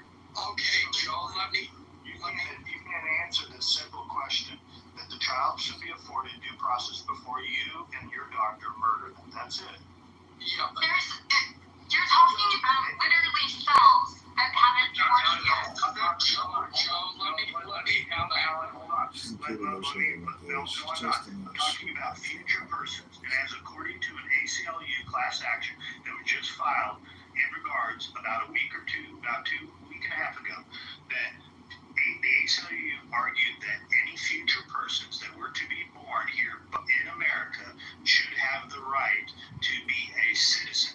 Now that we understand that future persons, that precedent has been set in federal court, and that federal judge did create a class for future persons. That means now today the federal court system recognizes future persons as an actual group that can be afforded some due process. Do you now go against the idea that future persons are not real people? Because that would go against what you're arguing, and also the ACL is arguing about their right to birthright citizenship. Lonely, can't have a family because Sorry, what does that mean? By the time the process started, they would be born and it would be too late to actually lose. Yes, exactly. That's the point.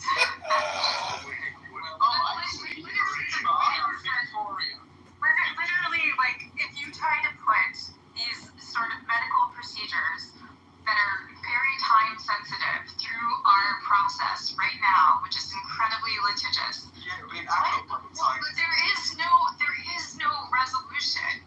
Even under Roe, like the case that was brought forward, she had like this is the point. Like, these are time sensitive cases.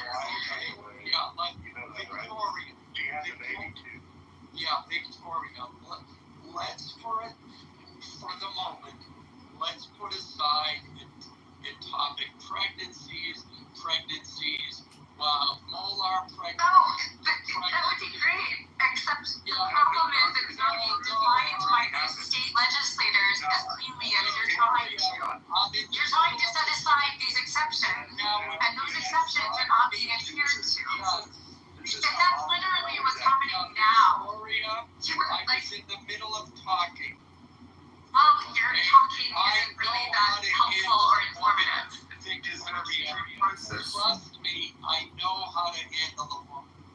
So I am I speaking. recruit Democrats and non-voter putting women those that talk aside. about women's reproductive Assuming health, that aka it abortion, is to a bring them healthy recruits for Democrat voters. All All I'm stealing. talking about, and the only word I'm using, is the word pregnancy. Now, a normal pregnancy that will come to term, what is the medical necessity? Is there any medical necessity to terminate that pregnancy? And by medical necessity, what that means is, under the doctrine of do no harm, if you go into a doctor and say, I'm sick of having It's two just another kidneys, Democrat I political only topic. want one. This would show I the want AK you to remove communists. it, so I only have one, and I don't want you to donate it.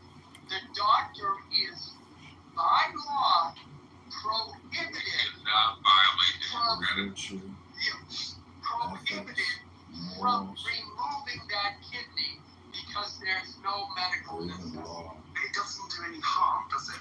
Yeah, Fully correct.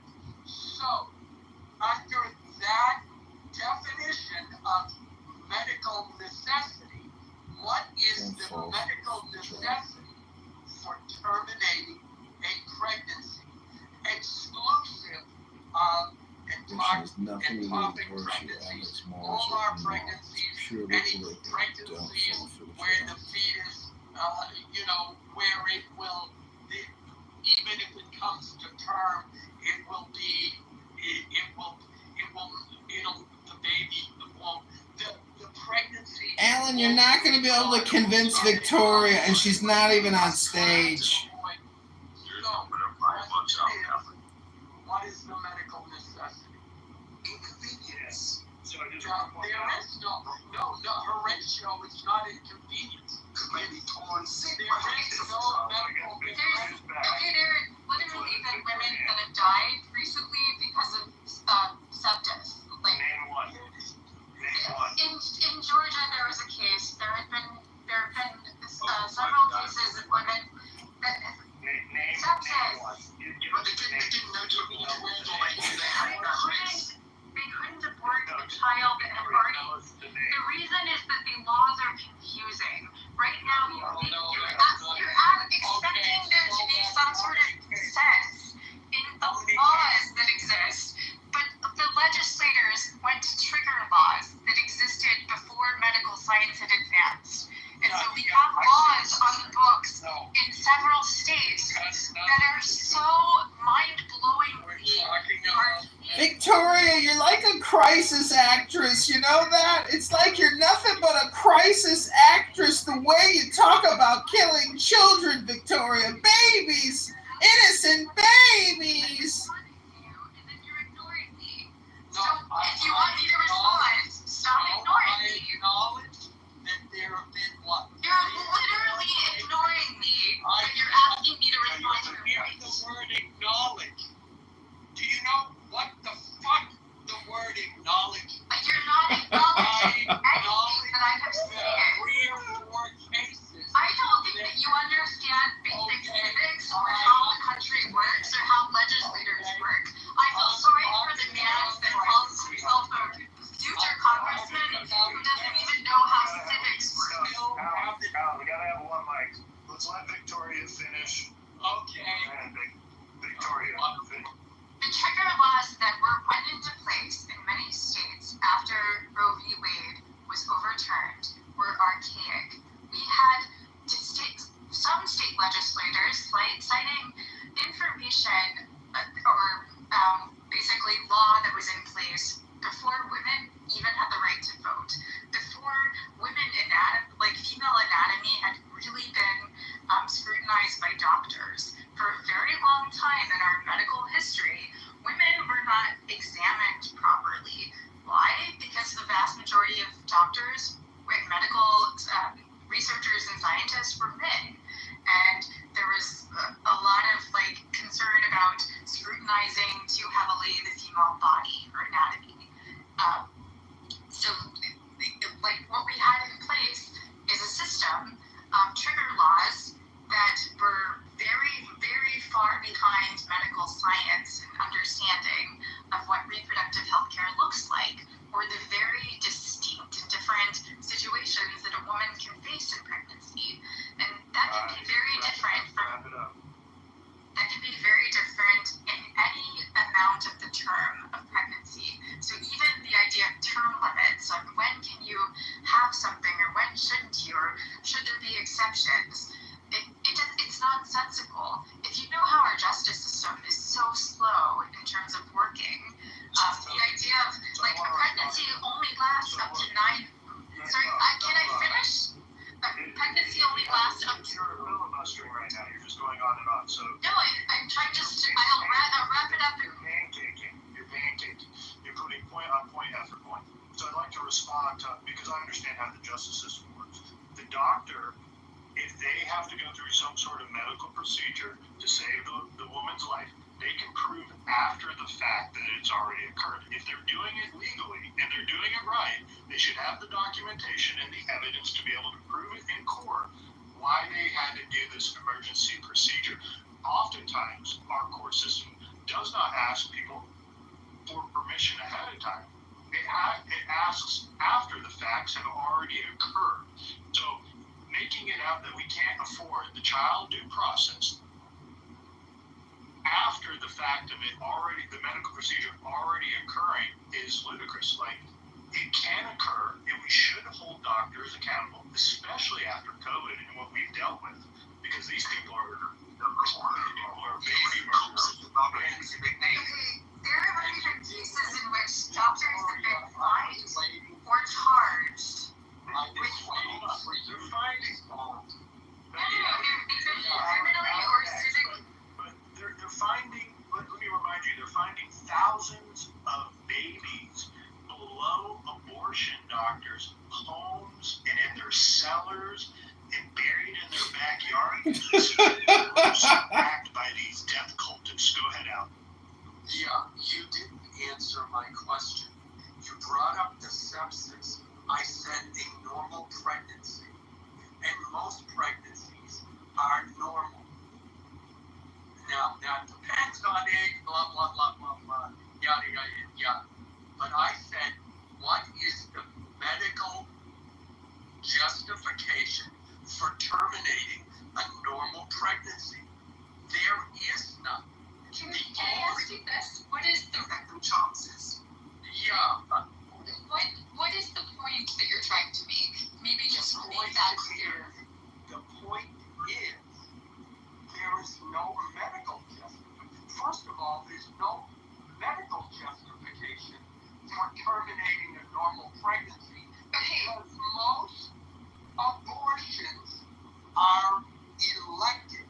You're using the term normal. You're using the term normal as if there is a normal pregnancy. But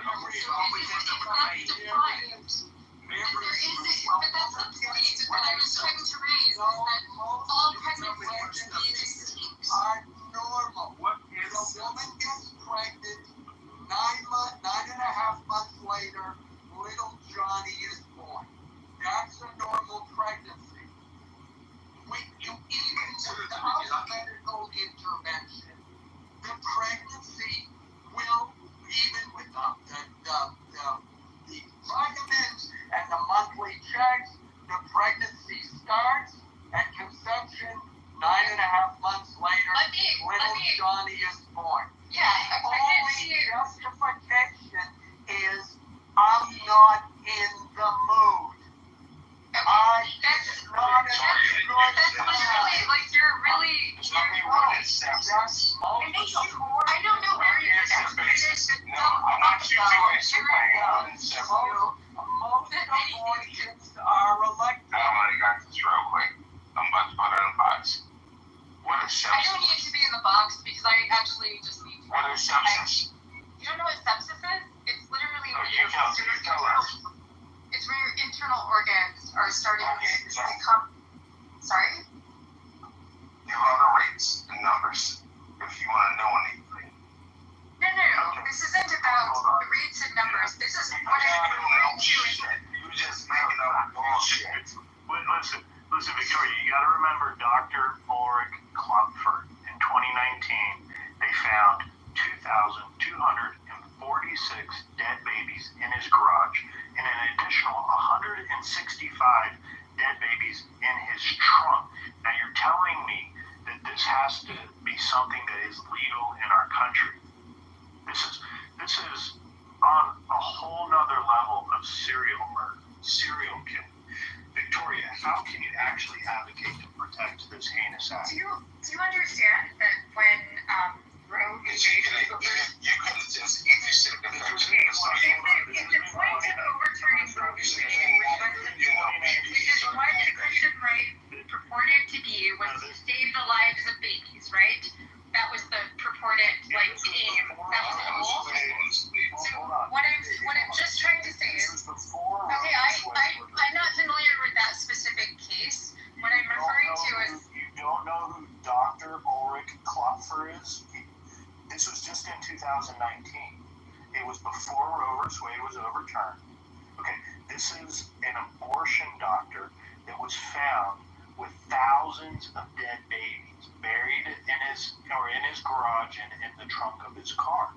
Victoria, I can't believe you haven't heard anything about this. Do you advocate for the selling of baby parts? In 2019, I was focused on international things. It wasn't really being naive to the subject doesn't ignore what the topic's about here. So look, do you advocate for the selling of baby parts? Because that's what's going on. Medical research is being done. After they harvest the child out of the mother's womb, they sell the baby parts for scientific research. Are you advocating for that? No, but I am very familiar with the ability of a person to donate their body. This is progress. This is medical health progress. Look, this is an affluent, white feminist liberal in the wild right now. Excuse me. Joe, what was you remember there was a couple cases back in the day when you donated your body to science. And that place was sitting there testing how to blow grenades with your ass. Fucking wild. There had been some, cases of that where there had been, You don't know shit from sugar, young lady. No, I know what I've seen the investigative journalism piece on that. Tell me what case. I don't know it offhand, but I know what you're referring to. Have you ever seen an abortion? Yes. Oh, okay. You know how to do it? Avocado score? What I am trying to... So you never delivered a baby in your life? What I'm trying to share is... No, shit. Yeah, I don't think you know. That's what I'm trying to tell you. I think you think that because you sound more masculine, that you apparently come off as more authoritative. Oh, no, because I'm good at what I do, baby. I'm good at what I do. You're not great. I'm sorry. There's people who adopt dogs. All sound different than doing the dogs. If you were really that great, you wouldn't just be with a bunch of cock-ass fools like Matt Cool and Pepe and Joe. Sorry. You know what else, Joe? The left is arguing that we need to let the immigrants in because one of them might be a future doctor, might be a brain surgeon, or cure cancer. That's by the way, you guys know who that was, right? Who was it? That's a complete lunatic. That's the one. You guys aren't in the Telegram. I know she's crazy. That's the Dark Victorian chick that's always been completely. She's been on here for years as well. Yeah, I'm surprised you guys don't know her. Yeah, I know her. This is her big topic. She loves talking about abortion. Abortion was her number one thing about during the election. That's all she talked about, by the way. So, She's more than welcome. If she wanted to do a side by side, I would have her in the ER, whatever you want to call it. I agree, KP. I'd talk all night long about this guy. She's the one in, you guys don't know, but Gary, who does the critical thinking for my clubhouse, does a Facebook chat, and she spends all day harassing Abby in the Facebook chat. So we always hear about it in the Telegram channel about Dark Victoria. That's the one. Abby missed her chance to confront her here. She's been going at it with her for weeks now. It's horrible. It's a big business. And, when I did research on this, but we do spend $1 billion a month funding abortion doctors in this country, and we do kill 100,000 children a month in this country. We should be issuing liberty checks to these mothers. Here's $10,000. Don't murder another American. Go live your best life. That's what we need to do. We are funding murder. Yeah, spot on. No, this is the most heinous act. I mean, this tops COVID. This is the most heinous act in our generation.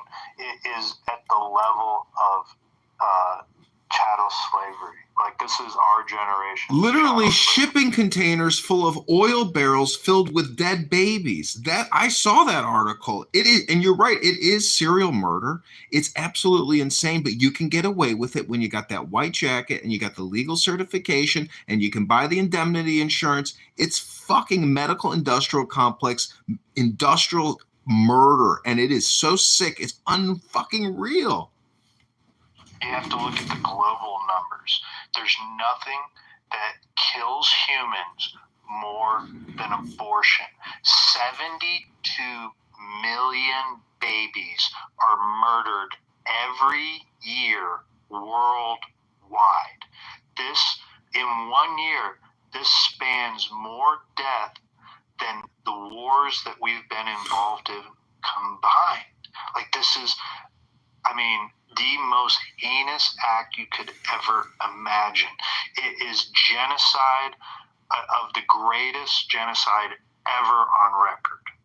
It's wild. Do you think it's almost like natural or a culling? Because, you know, even packs of wolves and these animals, I mean, it's so animalistic to just do this. But the problem is these Da Vinci machines and these facilities and the marketing programs and the donations and the political influence, like, it has become its own little state in this country.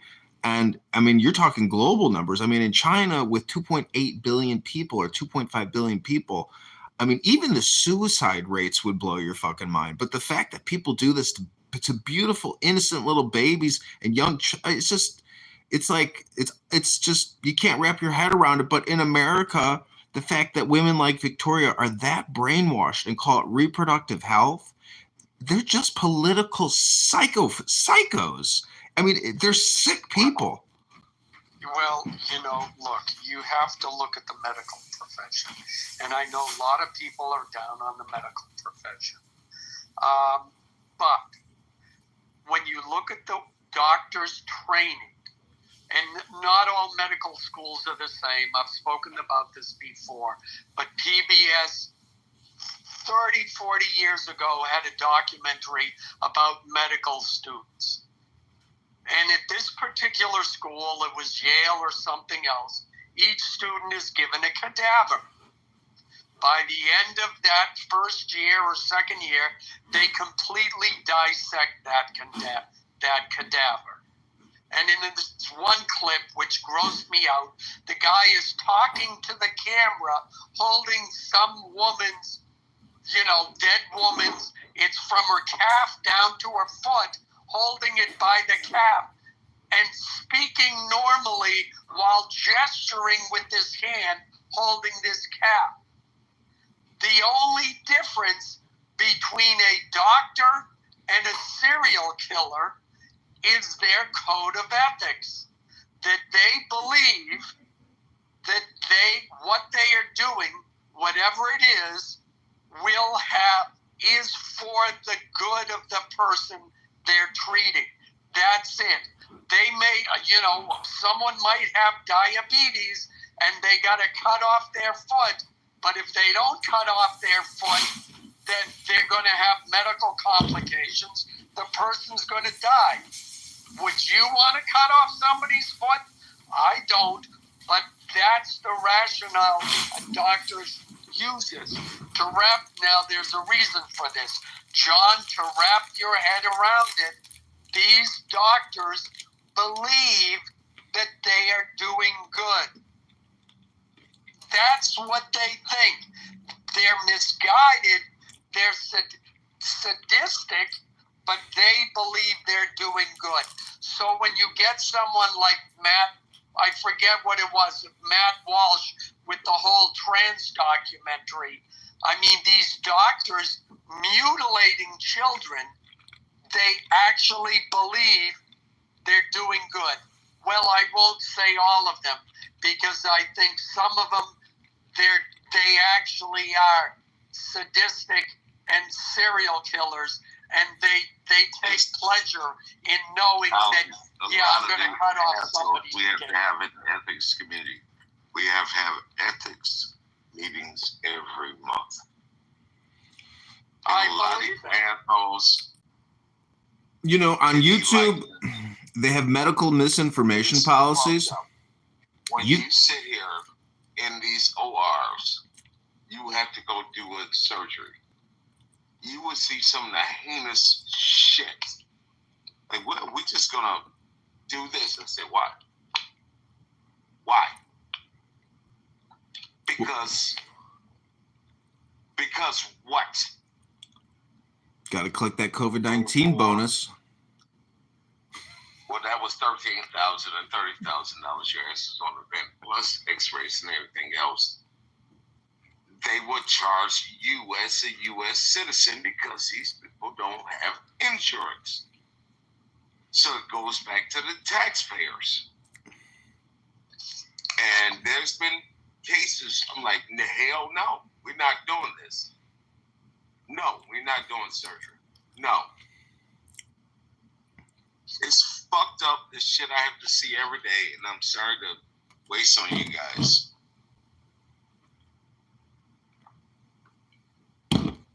If there was ever a real revolution in this country, instead of gutting national defense, we should just cut Medicare, Medicaid. I mean, that's the biggest line item.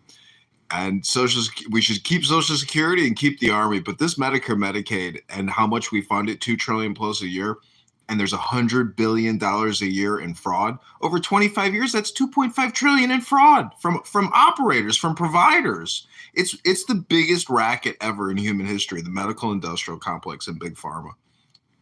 At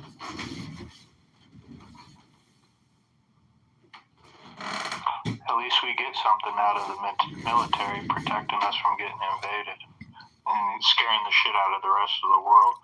I mean, $2 trillion that gets wasted, not all that's wasted, but a lot of it is the largest fraud cases. They're called Ketam lawsuits. The largest Ketam lawsuits are hospitals charging the federal government for patients that do not exist. Yeah, it's cram billing, essentially.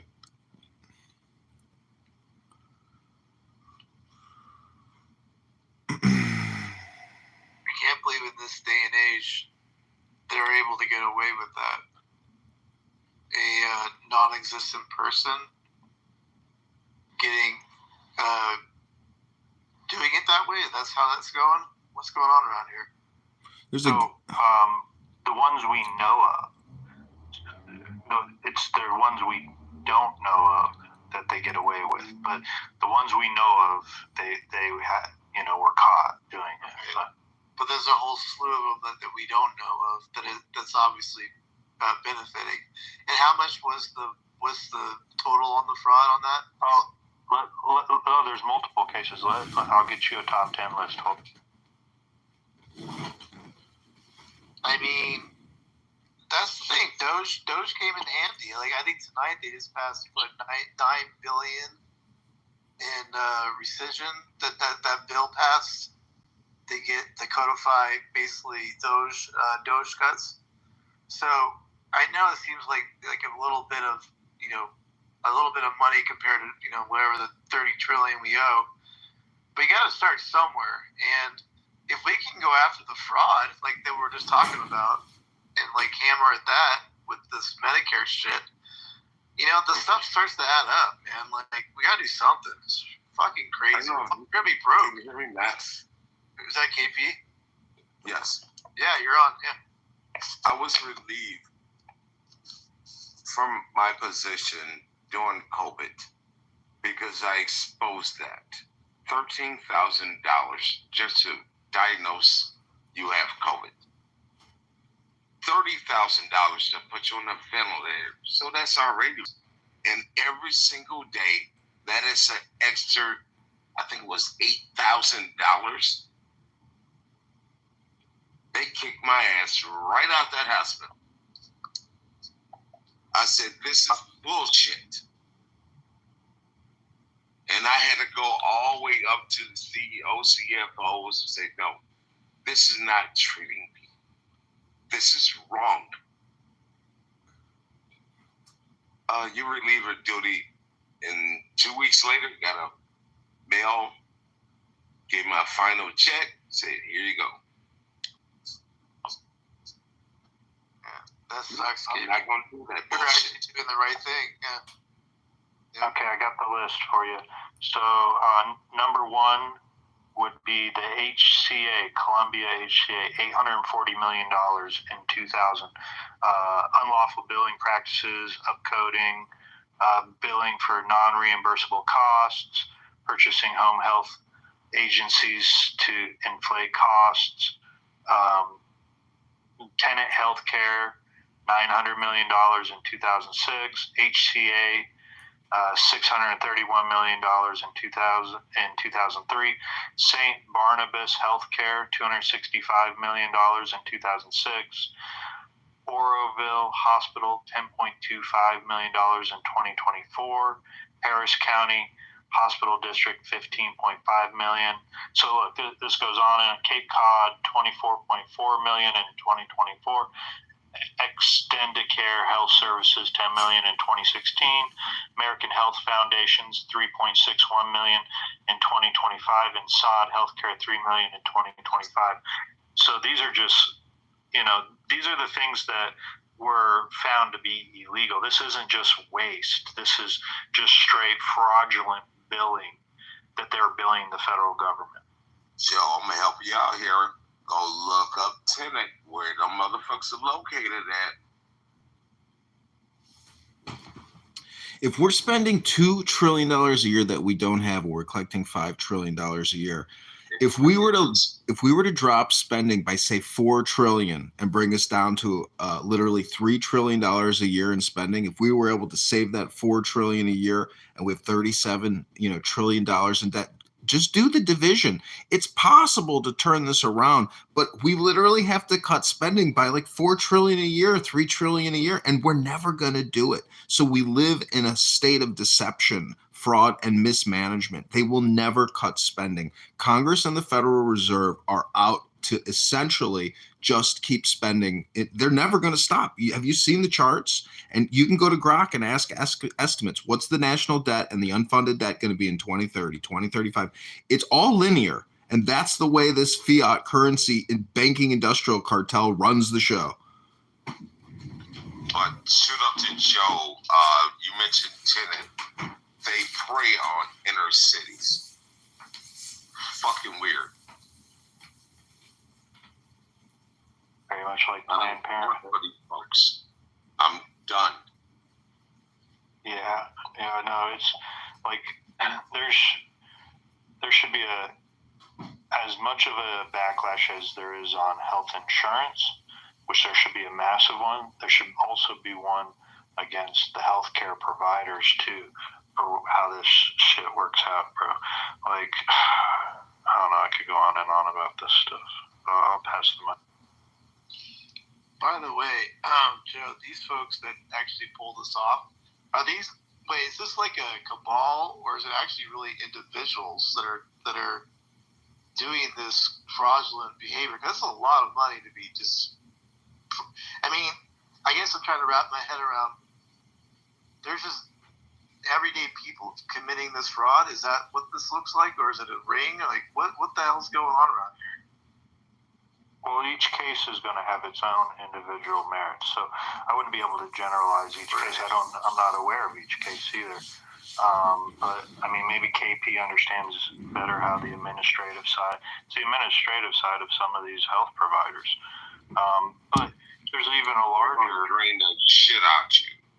That's all it is.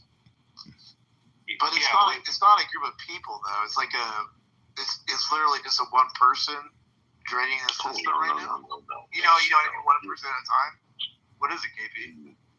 We have hold on. Give me a second. You can Google the top 10 recipients and which corporations get the biggest cut from Medicare, Medicaid: Cigna, United Healthcare, Aetna, etc. Blue Cross Blue Shield. It's actually like you're saying the corporations are getting. Absolutely, it's the Fortune 500 of medical industrial complex. All right. They're fucking A. I mean, it's your health insurance provider. It's the middleman. It's the broker. It's these bastards cause a huge problem in the system. They're blocking it. I mean, it's a waste of money. The internet didn't solve anything. It's been going on seriously since the 1700s. The same key players that we sitting here and funding because they know they can never fail. Obama just changed company name.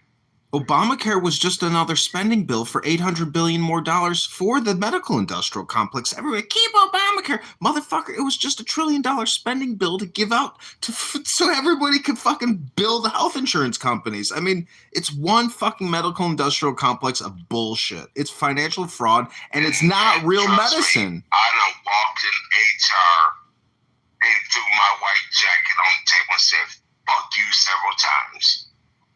I'm done with this shit. If people had personal fitness trainers and dietitians, I mean, what more do you need? All this extra shit is forced down our throats and full of shit. The COVID-19 vaccines was a marketing ploy. My mom says, "Oh, I just went to the community center and the fire department vaccinated me." I'm like, "Mom, what the fuck are you doing?" It's like candy for people. People are stupid. You want free shit? Here's free shit.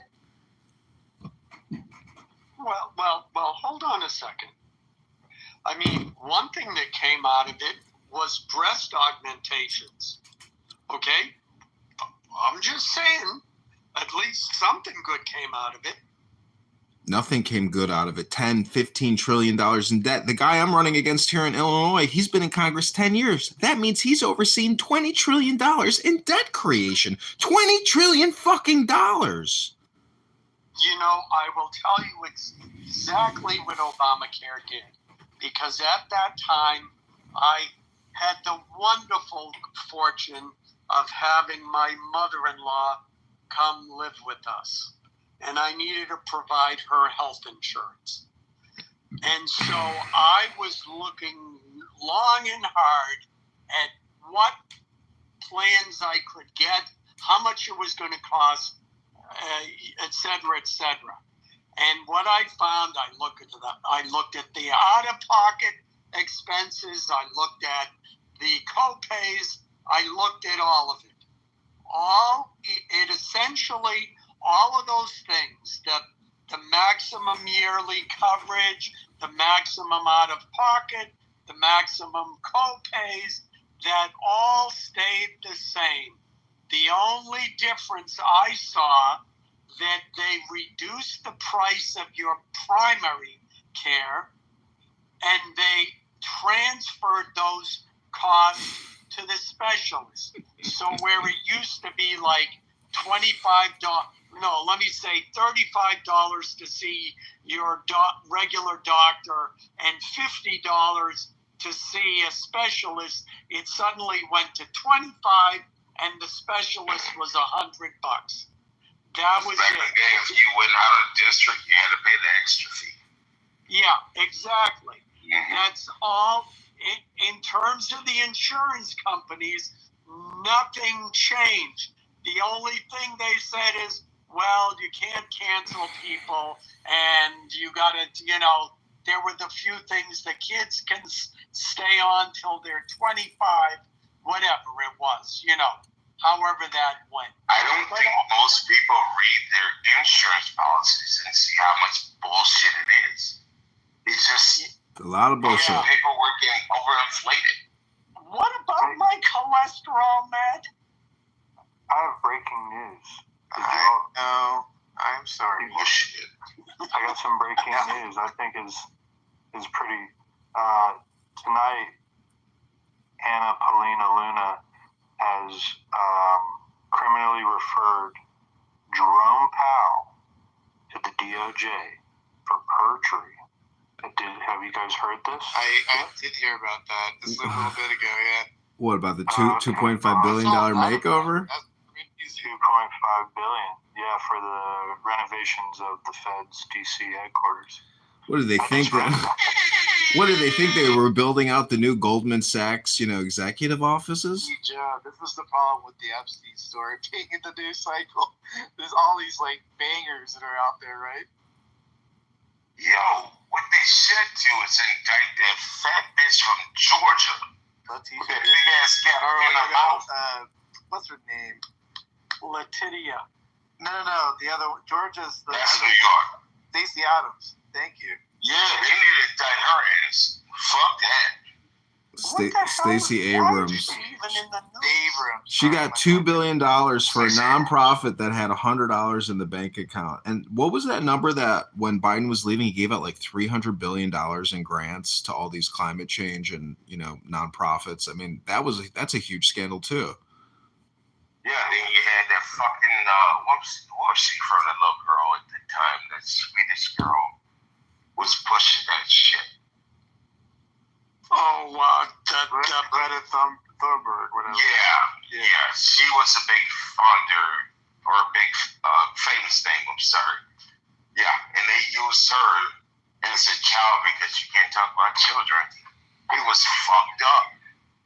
They were good at marketing at that time.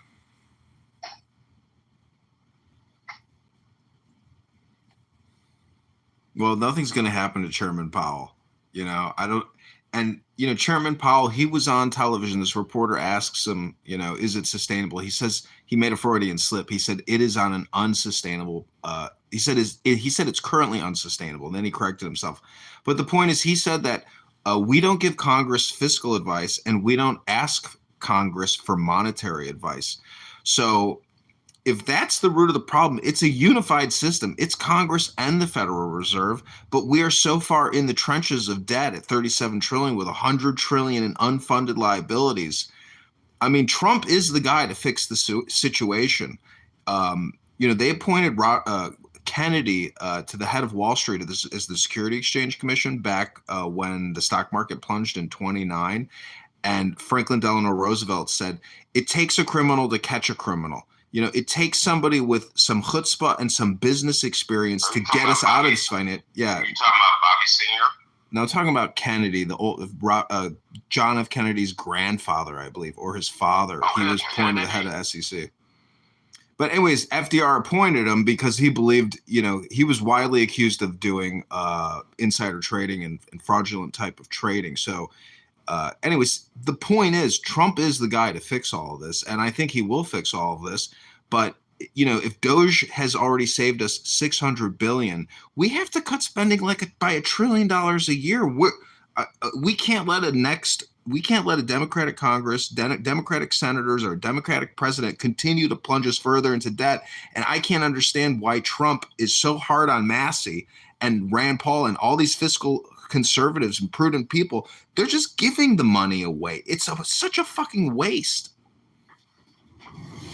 You mentioned Kennedy. That was Jack, my son, the father. Yeah. Yeah, he had way too much bullshit in his history.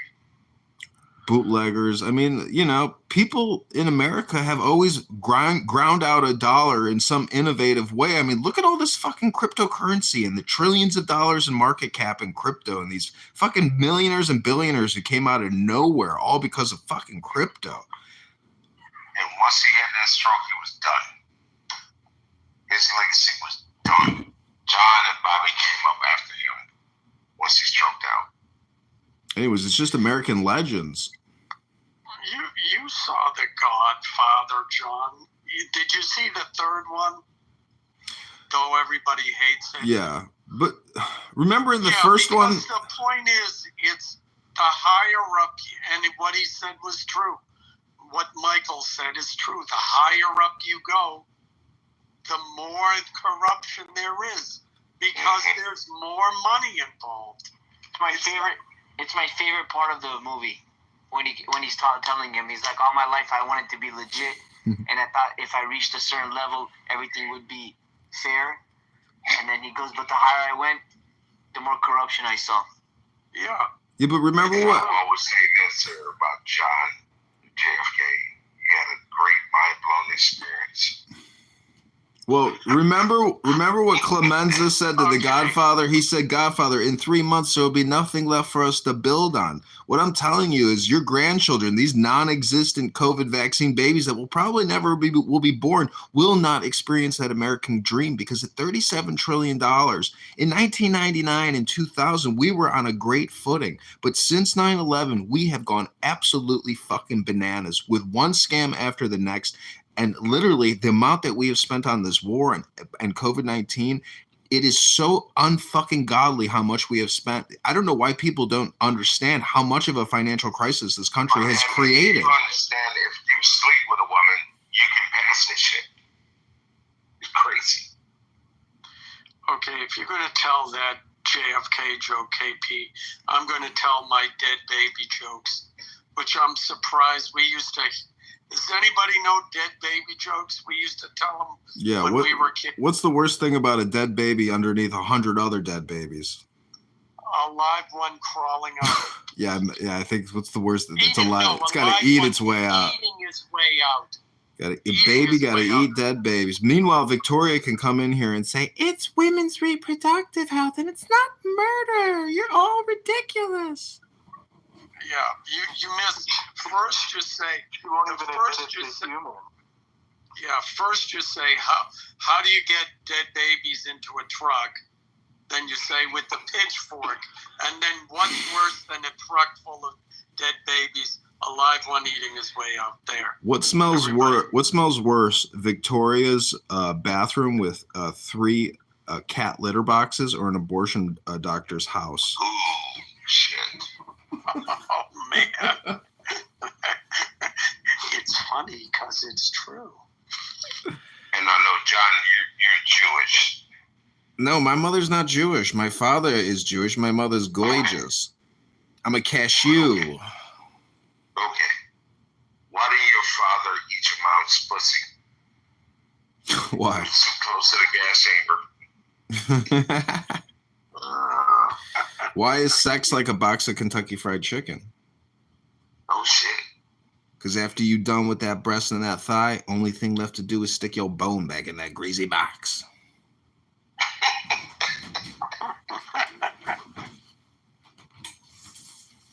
to keep a nigga at home. How to welfare check on his boots.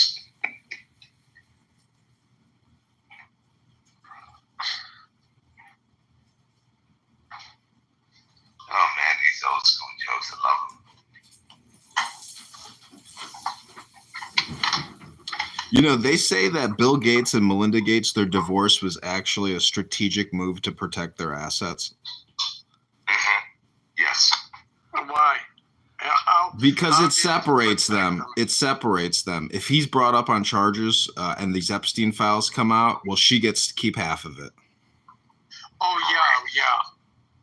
The same thing with Bezos when he dipped. His wife dipped, same thing. Well, why the fuck would he marry that woman, that fished out face? He could have had any woman in the world. Why the fuck did he marry that woman? Yeah, now all the plastic surgery she's gotten, like she was reasonably attractive. Now she looks like a freak show. I don't understand. I mean, he kind of has a strange personality. Like, he doesn't seem like he's, I don't know, there's something strange about him as well. But Bill Gates, in my opinion, and what he has done and concocted and is still continuing to concoct, even with this like a produce spray and vegetable spray that they want to coat all the produce. He's like an mRNA obsessed psychopath. He is like mRNA spike protein, smoothies in the morning. He shits spike proteins. This guy is just like an insane chemist psychopath. Well, you heard he wants to vaccinate cows so their farts don't emit as much methane for climate change. Nothing. I'm telling you, nothing. The one thing you can expect and continue to expect is nothing burgers.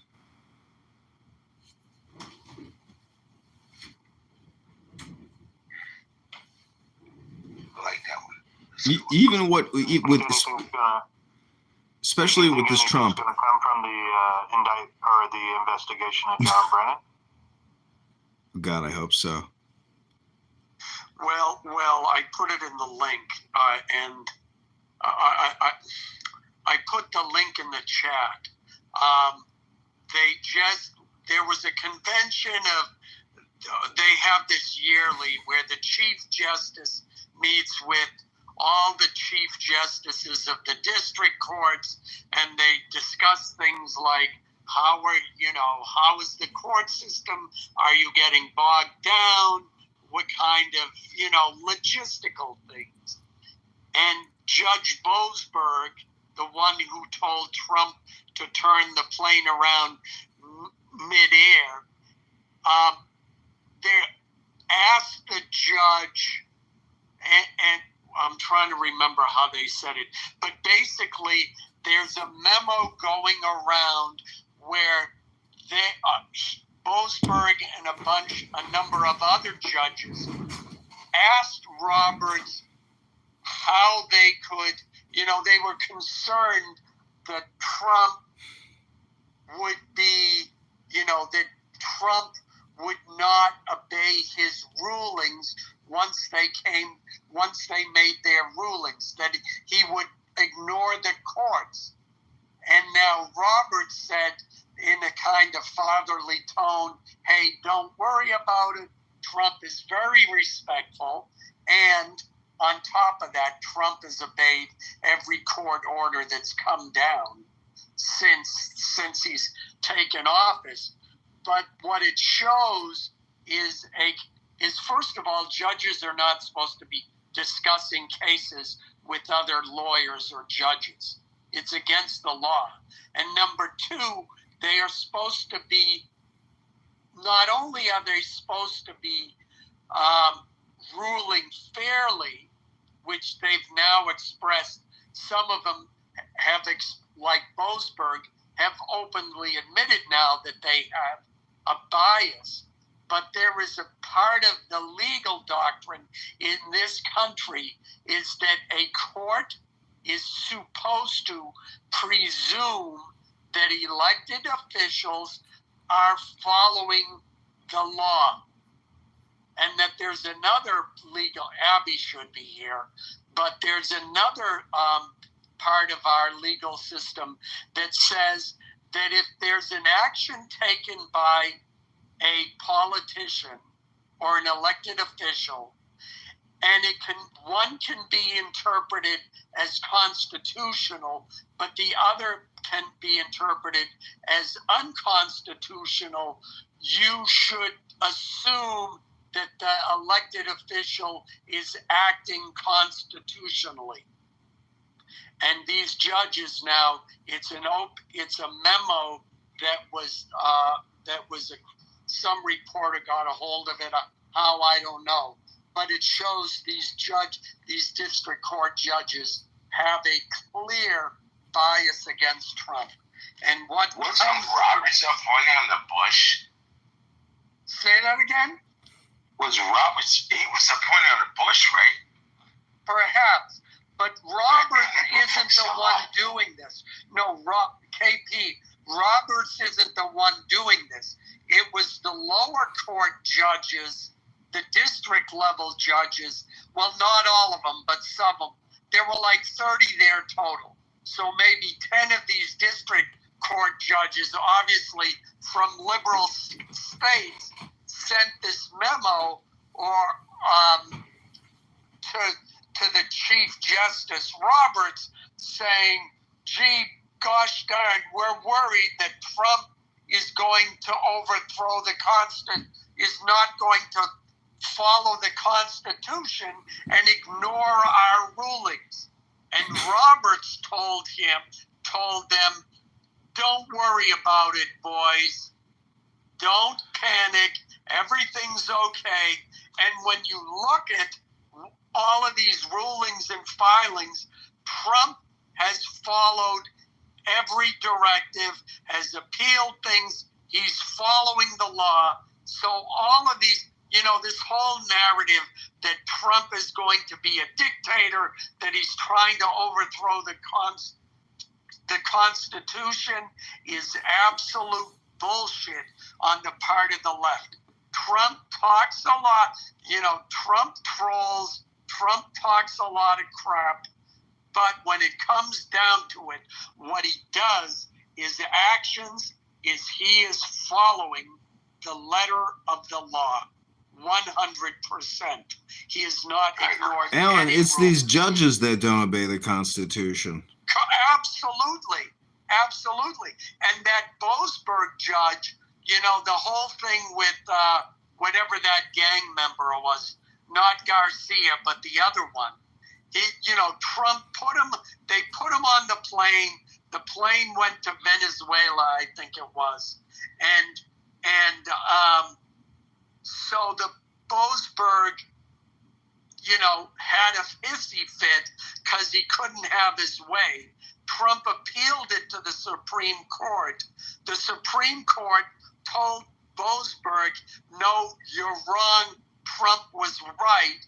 And then Boasberg said, well, I'm holding him in contempt of court anyways. And under that, ordered Trump to bring the guy back. And that's how he was able to finagle it. But the Supreme Court keeps telling these judges, hey, you know, you're out of line. This is bullshit.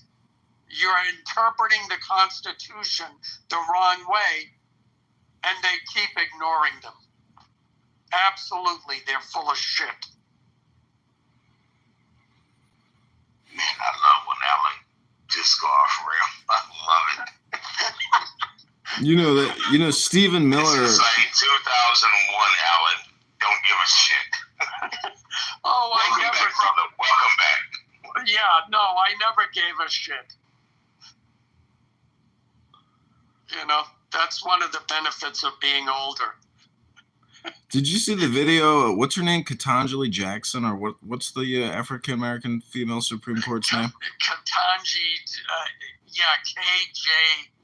I don't know if you saw. Did you see? She's she's like a theater child. So there's a video of her. Did you see her singing in like Wicked or something? It's so cringe and bizarre. Oh yeah. Have you seen the word count? Yeah, I saw that. Like they added up all of the opinions by the various Supreme Court justices, and like it's either the average or the total, and like all the other judges, it's 2,000 words, and her in their either dissents or their rulings, and hers she's like at 15,000. It's hilarious. You know, John, what was the chick that's right outside your district that was getting crazy? What was her name? My girl. Fuck, she's out of the news now because she got out of office. I can't remember her name off the top of my head anymore. That was She was a psychopath, total psychopath. She's just crazy. 2 different jobs with the municipality and the city or some shit. Oh, Tiffany Henyard. Man, yes, thank you. Yeah, that bitch is a psychopath. If you guys want to go look at She got the psycho stare. She got the psycho stare, yeah. She's a total psychopath. Did she get arrested or? She caused a fight, but she didn't get arrested. She got run off. She got voted out of office. Yeah, they had to run off. And they had Lori Lightfoot, our bullshit mayor, do a forensic accounting and auditing, and then she gave a speech saying that she was buying $200,000 worth of personal shit on Amazon. You know, the thing that really pissed everybody off was her attitude and personality and how her shit don't stink. How she's just a psychopath type person. Lori? No, not Lori. Tiffany Henyard. Lori, you know, at least, you know, Lori was a corporate lawyer for, you know, like 20, 30 years. And she's still practicing. She's married to this like 7-foot Nazi Jewish woman, and they have an adopted child. And people who worked for her said that she was the biggest cunt and bitch they had ever met in their entire life. She was a total impersonal, nasty cunt. That's what I heard. You want to hear a real story? Yeah, go ahead. You want to hear a real story? Lori. Please. Oh, sure. Since you said it, I'm going to tell it. Been an asshole all my fucking life. We are second cousins. Been an asshole all our lives and been a fucking dyke. Been excommunicado from the family. Absolutely. If you go and look up their lineage, fucking communists like a motherfucker. That's what she does. She's got the other side of the line. We don't fuck with her. We don't speak her name at all. We see you, we spit on you. We don't fuck with her. Yeah, Karen. Did you see Karen Bass? She was like a former communist organizer.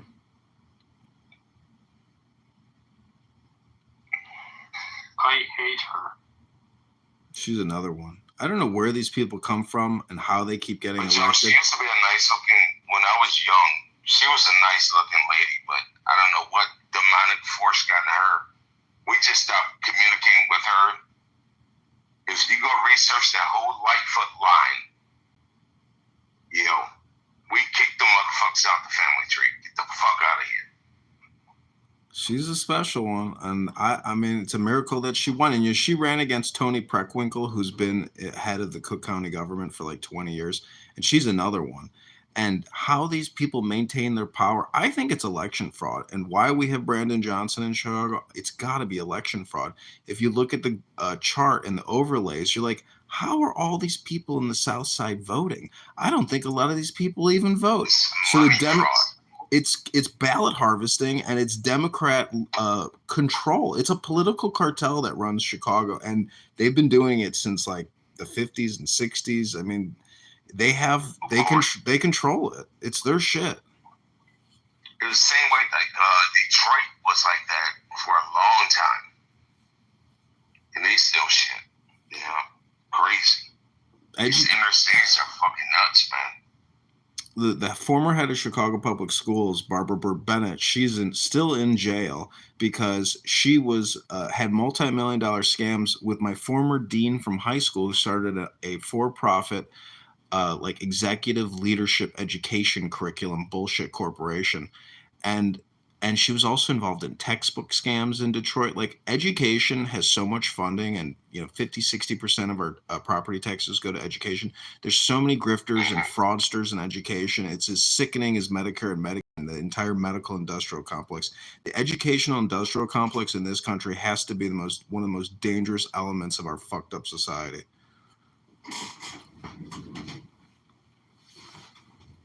AKA teachers unions. And all these bullshit educators that do babysitting and facilities management and no education.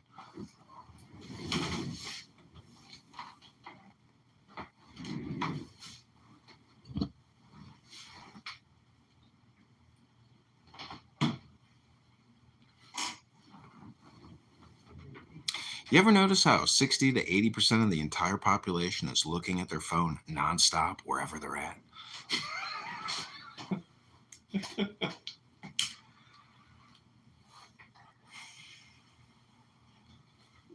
Yeah, it's a bad addiction.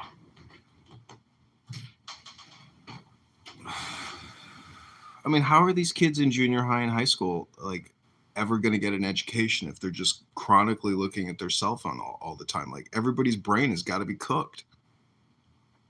That GPT gonna answer everything for them. It's the future.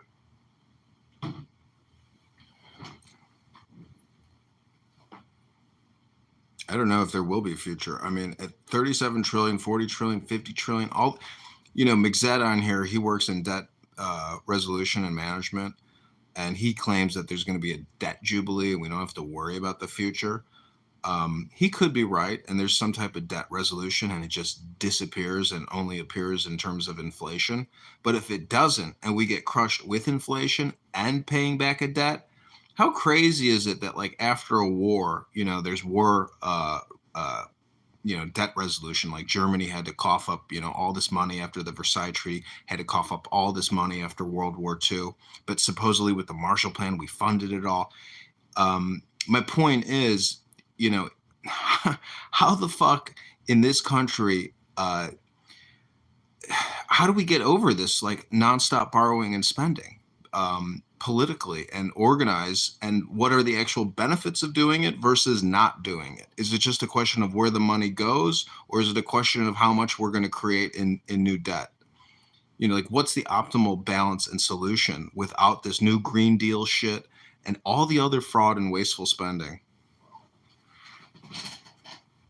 I think it's going to take a crisis because they have the automatic increases to all the departments, and that stuff's codified into law. So I don't think there's any way to rein it in until we have like some serious crisis that occurs.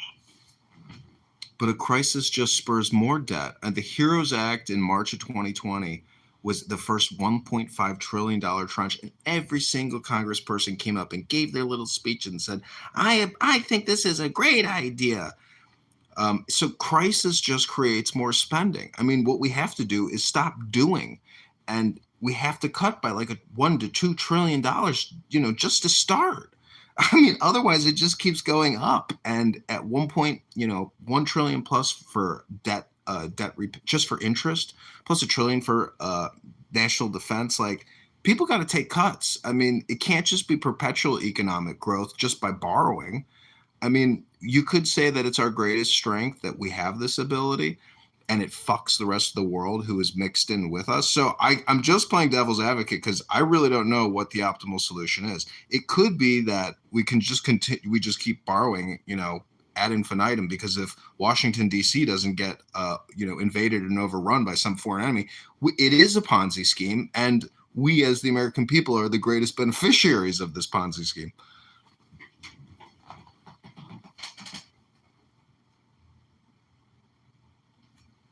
Yeah, but the problem is that it just, you can say, well, the money will never run out, but at a certain point, the debt will overwhelm us to the point where we're spending trillions of dollars just to pay something that, pay for things that we used 30 years ago. Well, then it's like a strategic bankruptcy. You run up the credit cards as high as you can before you default. John, I would say war.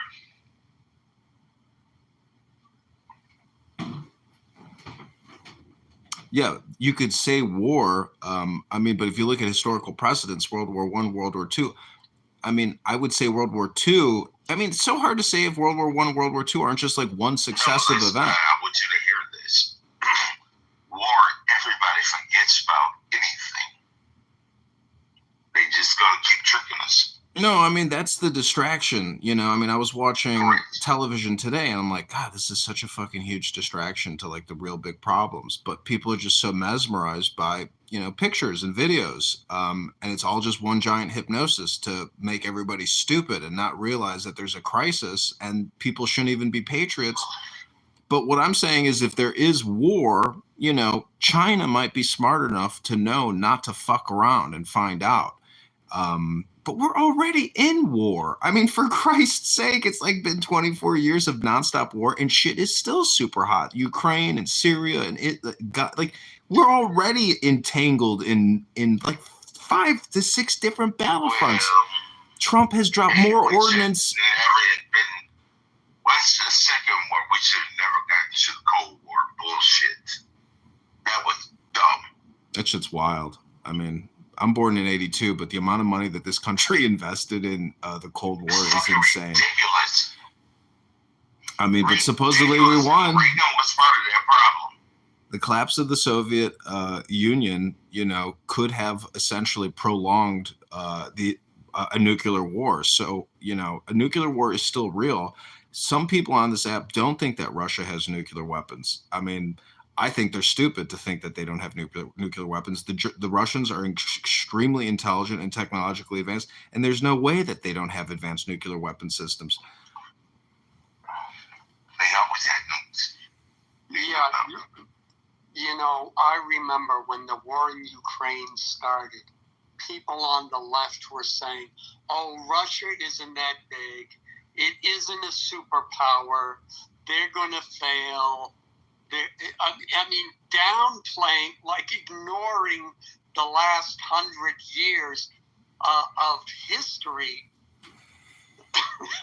it was ridiculous. They were maybe John, you might be a little younger. We had Lobatroff over there. He was fucking wild. There's a lot of rabid Russian haters on this app. Sycophants when it comes to hating Russia on this app. And the thing is when the Soviet Union collapsed, we won. They're supposed to be our friends now, right? But no, you know, I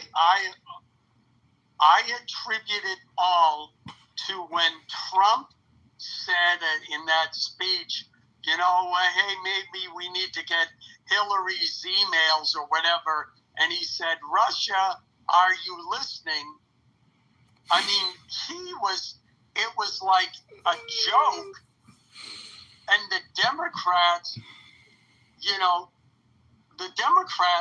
went crazy. He said that, and it was after that, the whole Russian collusion thing and the Steele dossier and on and on and on, and Russia became the bad guys, you know? And we don't, look, Russia does plenty on its own that people can criticize, but it was, you know, it's nothing like the way Democrats ran with it. And Ellen, I still have that email. So what? When Hillary got found out, it's getting the second notice. Oh.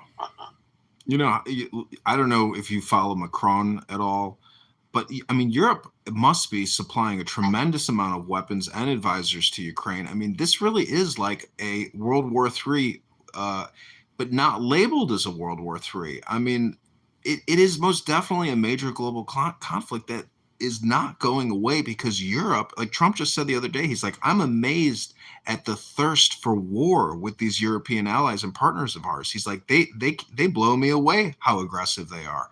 So, you know, this whole thing is in many ways about bringing down Putin's government and regime changing Russia. That doesn't seem to be going away. You know, I haven't checked, but there's a website. It's called, and it shows all of the military action going on in Ukraine. And it shows the territory that Russia has, shows where their forces are. It hasn't changed in 2 years at least. I mean, you know, there's no movement, and still they want to spend billions. In the meantime, Ukraine is getting decimated. Yeah, they might have a drone attack in Russia now and again, but no, they should, you know, Trump was correct when he first got into office, you know, but you know, Zelensky was, you know, too stupid to take the deal. He's a dancing gigolo and a comedian and an actor. Your highest goddamn eagle's ass. You fucked up. Zelensky is the high as shit. He's the problem. He's the problem. I mean, even that Oval Office meeting, that was wonderful. Comedian. That's all you are. He's constantly scratching his nose, doing powders. I mean, the guy is probably the greatest risk to global national security on the planet. I agree with that. And also the hooker from over in Italy. She's sitting there wide-eyed like, this bitch is high as hell,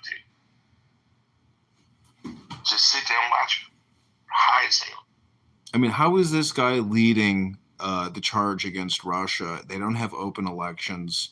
He can't lose his position. He's fully backed by CIA. Did you see the reaction in the Oval Office when Trump said he was going to send weapons? Fucking retarded. What's the current CIA? Ratcliffe? That's the new CIA director. When he said he was getting more weapons, he looked up in the air and was like, thank you, God. And Pete Hegseth was like, you know, just looking coldly, like empty, like, what the fuck? You know, there's a difference between the Pentagon and the CIA. We need to stop doing. Fuck that Iron Dome shit. We don't even have one here in the States. I think that's a waste of money too. But you ask other soldiers and veterans, and they think it's a viable investment. I think it's ridiculous. And when Trump had that love conference, he was walking across the yard. He said, they don't know what the fuck they're doing. These motherfuckers have been fighting for thousands of years. Fuck them. You know what Trump needs?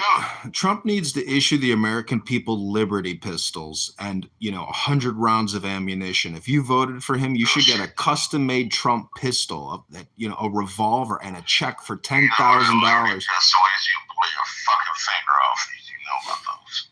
But I got you. I'm just saying, arming the population, educating the population is our greatest defense against foreign invasion and foreign wars. I mean, the military-industrial complex has to have their revenue growth quarter by quarter. I mean, we're still making tanks that will never be used. I mean, we're probably still putting them out by the tens of thousands annually. Like, it's insane. We manufacture shit we don't even need. That's true. Listen, Barack Hussein Obama's biggest backer and the guy that got him into the White House was Crown. I don't know if you know who he was. He died in a NASCAR accident driving a race car. But that multi-billion-dollar family they're one of the largest defense manufacturers in the country, and they do nuclear-powered aircraft carriers, nuclear-powered submarines. They do everything. Yeah, it's the Crown family. Oh shit. But he was already multi-wealthy. It was his father, and but he died tragically in a car accident. That's the problem. You can be a billionaire, but if you're going to go buy that wine estate in France and you fly a helicopter over and you crash, there goes your billions. Well, his stepfather was very wealthy. Very wealthy. He was in the nation, and he was a straight killer over there. He took over the fucking government. Very wealthy man. His mother was a fucking Playboy bunny. Fuck around and find out. Don't talk about it. This is the biggest wealth transfer in human history at $37 trillion from 9/11 to COVID-19. I mean, the military and big pharma and everybody associated with it made more money in human history than at any other time in American history. The PPP loans were $1 trillion giveaway.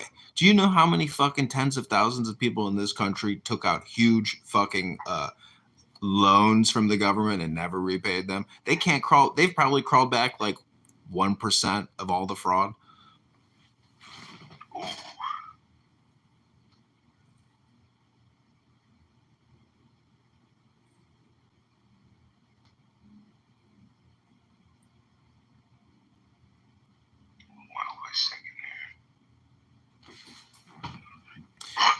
The next battlefront is definitely going to be Syria.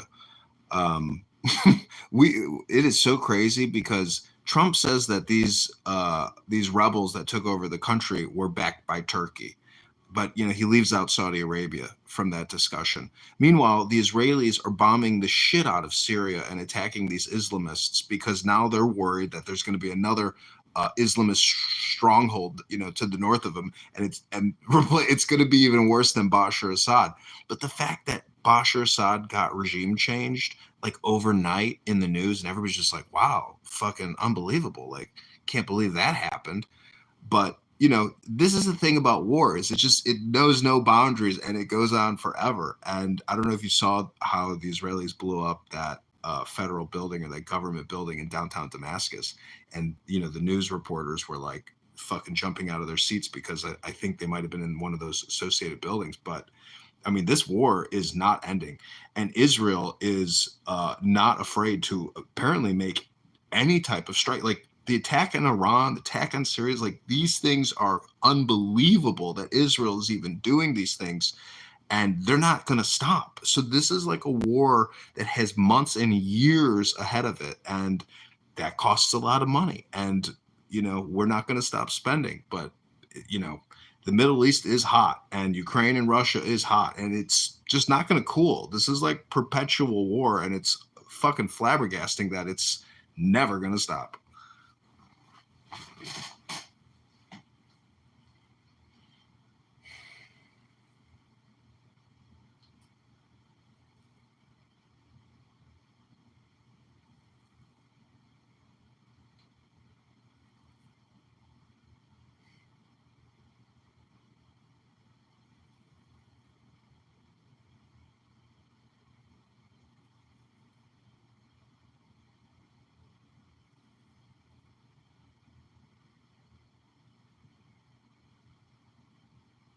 Didn't Israel just strike Syria?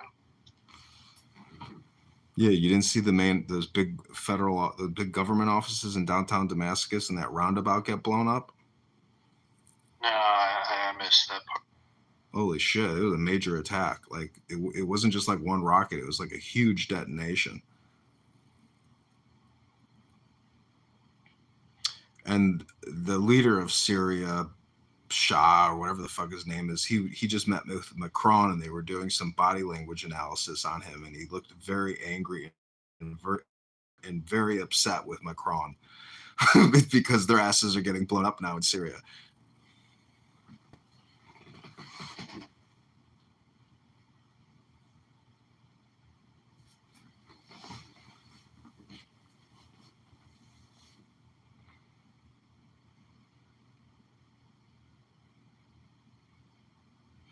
That's the thing about these liberal rooms, you know, they're very critical of everything.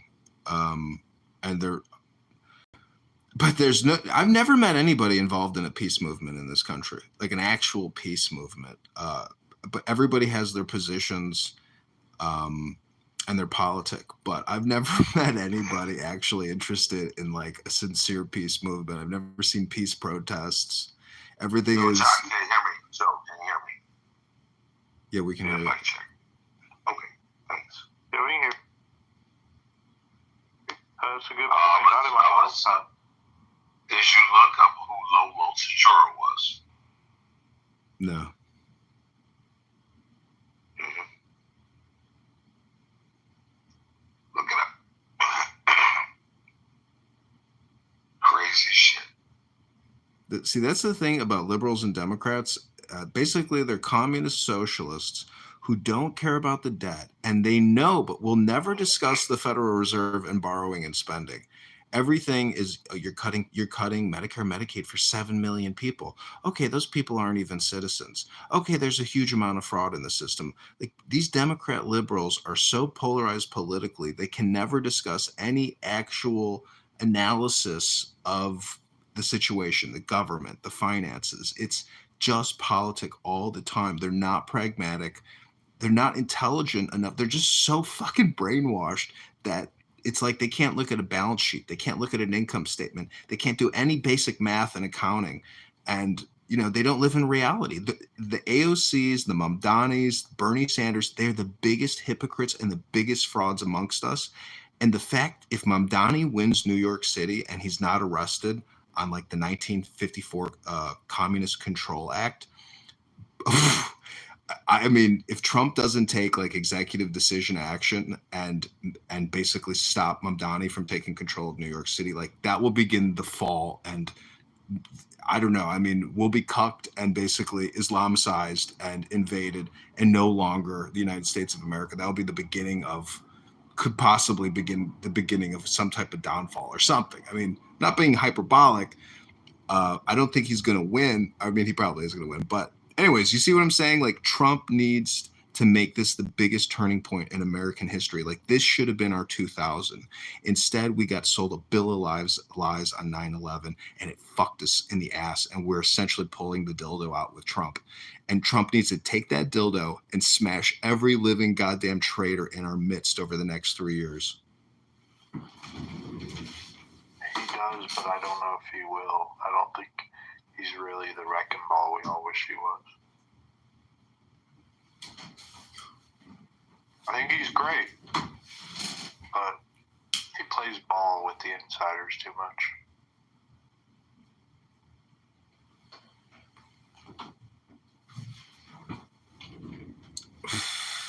I don't know. You're probably right. I get the feeling like I don't know. I mean, maybe it's just impossible to think that one guy can achieve, like like huge ambitious reconstruction goals or something like that. But I just don't think there's the manpower to do what needs to be done unless he's really willing to go extreme, which means essentially removing habeas corpus and using the United States military to do the mass deportations. Because we may have a secure wall, but if he does amnesty, I mean, I don't know if it's the worst thing in the world to do amnesty. If we can secure the perimeter and cut spending and do re-education and amnesty for whatever percentage of viable candidates to become citizens, and they can pass a test, you actually have to pass a real test. I don't know. There's a lot of ways to to do real things because the manpower and the capability isn't there. Like when a plant or a tree has already grown, like the excavation work is, difficult to do. And I don't know if it's feasibly possible, but anyways, this is just late night political ramblings. Yeah, no, it's looking like at best he could deport 3 million illegals. And, that's far shy of at least the 10 million that Biden left in, but there's probably 20 to 30 million illegals here, upwards of 30 million, I think.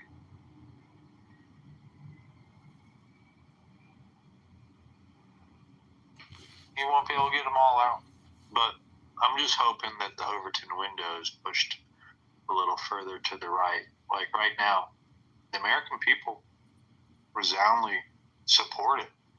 So this is a big change, something that's taken decades to get to this point where just the American people support it.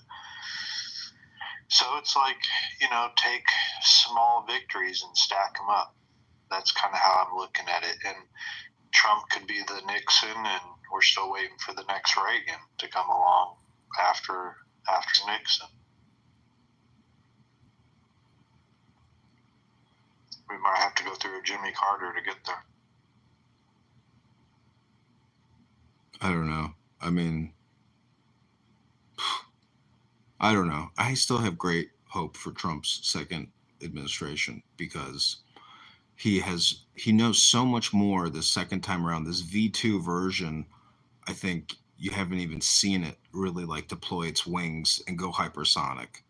And I think that, there's a lot of preparation and setup to do whatever programs and projects he's planning on doing. You don't just, rush right into it. I mean, you take your time, you do a thorough analysis, and you spread it out, and you don't rush whatever he's planning on doing. But, I mean, in terms of American history, if he does something big, I mean, when I saw Netanyahu, tell him that he nominated him for the Nobel Peace Prize, I mean, to me, that's funny. That's almost like a troll and comedy, but at the same time, a little ridiculous and kind of cringe, but still nonetheless funny. There's a lot of funny aspects to his, presidency.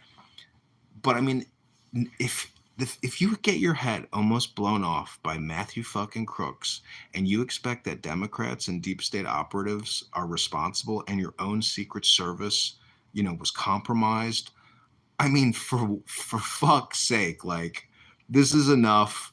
I mean, I don't know about you, but if you were in his shoes, wouldn't you be even crazier? 100 times crazier, and would have done arrests already and would have made it your one fucking priority to make this the priority of every American. There's a lot of things he hasn't done, which, he's not psychopath enough to do. I mean, he could have gone full Mussolini on day one and said, that's why I'm saying maybe this Epstein thing is a problem for him. And, and he is co-opted. I mean, who knows? People get compromised. I'm optimistic about it. I just think it's the heavy lifting. He's laying the groundwork for the next guy or group to come in and be able to really push the change that we need. It's going to have to happen incrementally. I just don't believe it'll be like a revolutionary change. If all he does is change the direction of the illegal immigration, he takes out Act Blue, and he neutralizes the Democrats' power come by 2030, because they were looking at trying to count all these illegals in the 2030 census, and they're trying to set themselves up for another 10, 20-year run of Democrat control. If he can prevent that, that'll give enough for, I hate to say it, but probably the Palantir group, whoever they end up putting in there, taking over the Republican Party, because these old guys are about to die off. The Mitch McConnells, they're out. They just can't survive it any longer. And a whole new group of elites are about to come in to power in the next 15 years. And we got to pray and hope they don't continue the madness for themselves. But you never know. They get into it with good intentions, and then greed sets in. See, I think Palantir is a little bit like a scam. I've been in massive federal facilities hearing Palantir pitched by, key executives in the government. So you have government employees pushing Palantir on government employees. Everybody wants to make money with these elite pedophile, psychopaths. I mean, I don't know if you like, Peter Thiel. I mean, sure, he's intelligent, but when you think that he's an elite homosexual having sex with young men, and, Palantir has gone to $100 billion, $200 billion market cap off of federal contracts. I don't know. That's just me. It's like, you can't really sell me on anything, sir. I don't like him. To me, he's one of those zombie type of guys. Something strange. It's not something strange about him. The guy has a major corporation and a major, investment bank. I mean, I don't know what his total net worth is, but it's insane. He's, way up there. But if the IRS gives over all of the American data to Palantir, or if they already haven't, and that data is already, available,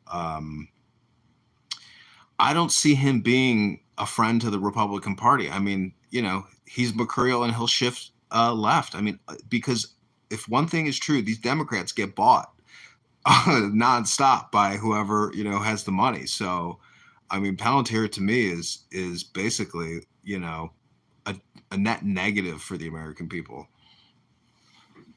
No, I don't like him, but to replace the only way to replace elites is with other elites, and the Republican Party doesn't really have.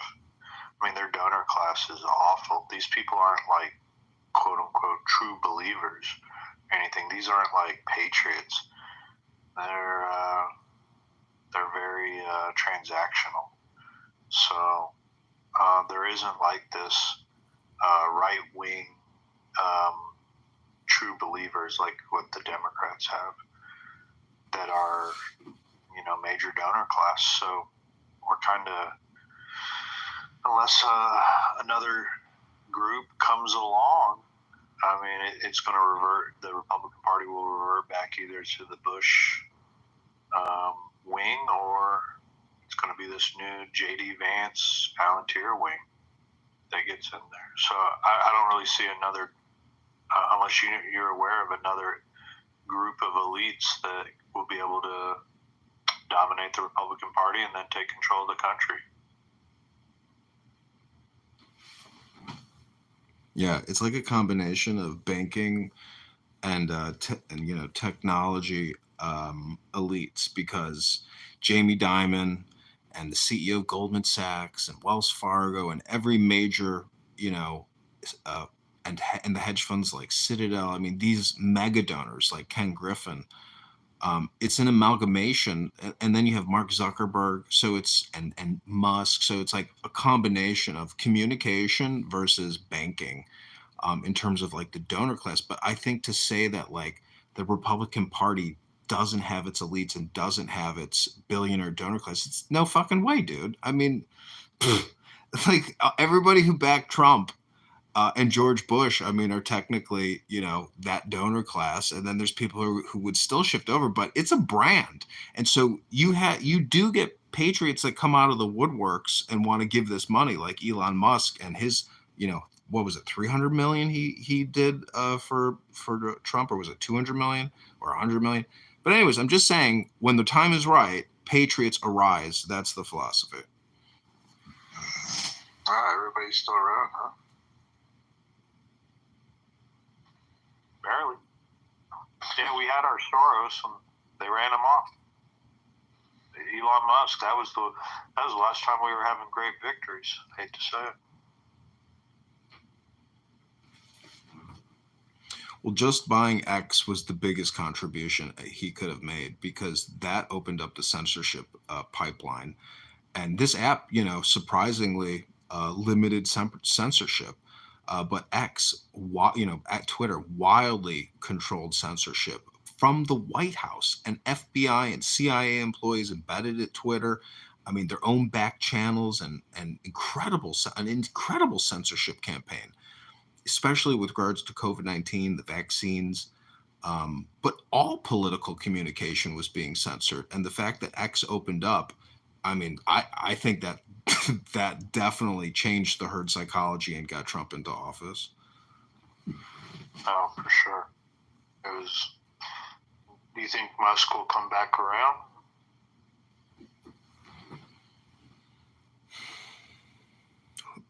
I don't know. I saw a news article that said his approval rating with Americans is only at 25%. He still has weekly recorded meetings now on X under Adrian Dittman, and he's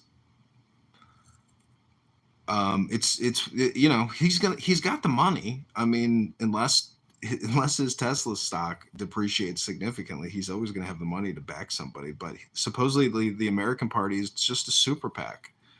I mean, I'm going to try to fucking get money from it, but he's blocked like 15 of my X accounts because I tag Adrian Dittman all the time.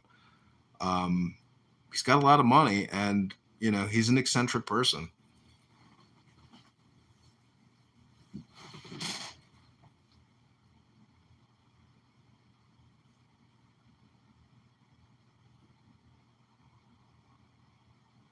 I don't know. It's hard to think about what it'll be like life after Trump, but they'll be thinking about it here soon. Listen, Erica or Ivanka could clean up. I mean, it's a family political dynasty now. It's a political brand dynasty.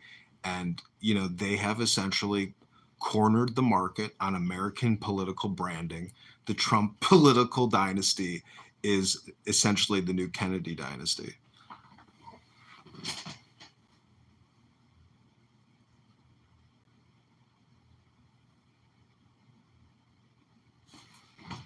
And they're saying Kennedy's going to run for president as well. I mean, that's a big political name to run for presidency.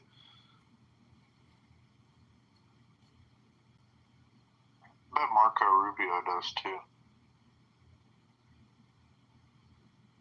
Yeah, I don't know. Robert F. Kennedy's voice cracks so much still. It's like Rubio really is a great communicator. He did really good in those debates, I thought. That guy is, American bona fide history and political, royalty himself at this point.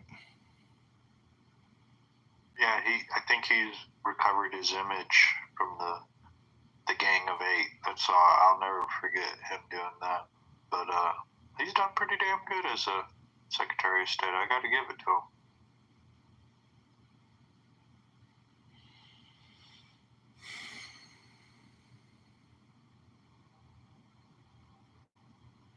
But yeah, I mean, JD's the debater, and that guy's good. It'll be interesting to see how it shakes out. I don't know. Republicans have just structural issues, though. Trump was able to do unheard of stuff by getting people to support him. without Trump, the Republicans do not have a winning coalition. So the Republican Party needs to adopt Trump's platform is really the biggest issue. So it'll be interesting to see the turning point there. We could lead to many losses if we just revert back to the old GOP. In most changes like this, the party adopts the platform and then moves forward with, well, this is the new brand. But the current group of elites in power of the Republican Party, they are just holding on and holding on and holding on. There's something has to budge, and there has to be something in Congress that changes. If you listen to these Democrat rooms, do you know who their Democrat superstars? Jasmine Crockett. They say, "Oh, that girl's got such energy, and she's so like." That's it. That's all they got. They got Bernie. They got AOC. S500. These Democrat leaders are the most ineffective leaders, but they have spam power. But to me, that's like artificial because it's like a lot of bot traffic. Their power is very paper tiger and illusory. It's just not real. But it's propaganda. I mean, it's unbelievable what they're able to achieve. But I mean, even having Stephen Colbert pulled off of CBS, that's like great news. I mean, these people. I mean, you're right. Like everything has to go back to Trump. So I mean, his presidency and then a successful turnover or succession planning. I mean, I'm sure that they're thinking about succession planning now. That's Stephen Miller. I don't know if you like him or not, but to me, that guy is like, exactly what you need to essentially write the DOJ and direct the course in many ways. I mean, I think he's, very aggressive, and Trump needs loyal, aggressive advisors to carry out real programs and projects. Oh yeah, he's the brain, man. That guy, he is really this is the Stephen Miller presidency behind the scenes. He's the strategist. He's been with them since day one, and he is the type of guy that I just hope Stephen Miller's on whoever's the next, front man. I hope Stephen Miller's there in the background because he can get this shit done for sure.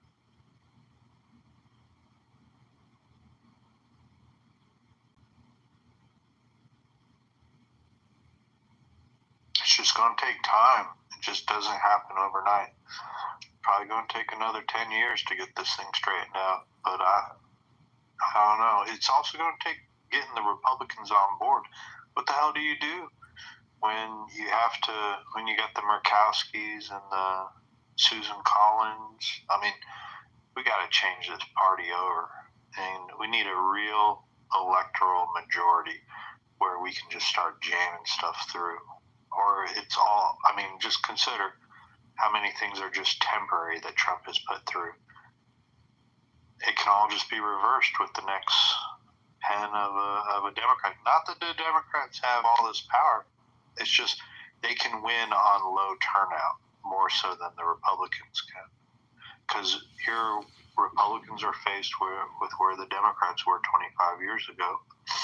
We have a low propensity turnout type of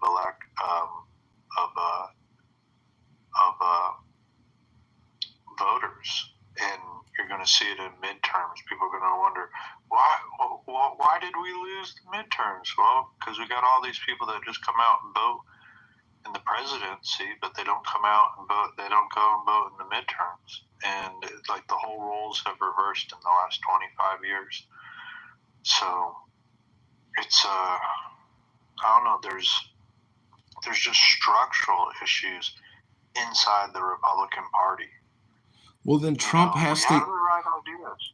If you have no faith in the organization, Trump has to set new precedents and give the American people a big liberty back, whether that's income taxes, property taxes, or the ability to opt out and invest in your own private, investment vehicles and get out of the government system, as opposed to as opposed to giving $1,000 to new children at birth. Like, Trump needs to have some type of a visionary precedence and some type of visionary innovation in terms of like America, whether that's creating like an internal economic zone and building a super city. He's got to do something magnificent and magnanimous as a great leader, in the way that like a Roman Caesar would do some type of public endowment. If he just keeps focusing externally and running it, like a smooth, brain clean ship, I mean, it's not magnanimous enough. He has to do something that the Democrats have to stand at awe of and say, wow, this was truly a great man and an incredible decision and a worthy, triumph type operation. Like, he's got to do something magnanimous that, he will firmly be cemented in the history of time for the American voter. I mean, and that every Republican can refer to as being some type of great liberty restored to the American people. Yeah,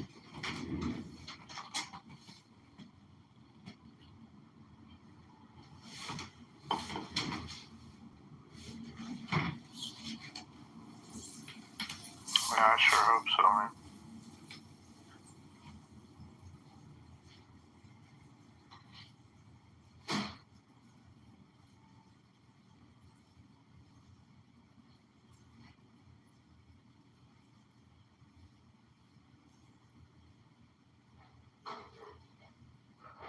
I think when they overturn some of these pardons, they perp walk Fauci, and they arrest John Brennan, I think you'll start to see that they're moving into action. But if we don't see that type of stuff, then you'll know it'll just be business as usual. That's the type of thing that needs to happen. There needs to be some serious accountability for some of those. I mean, what the hell has he got to lose? He's nearly 80 now. Can't get reelected again.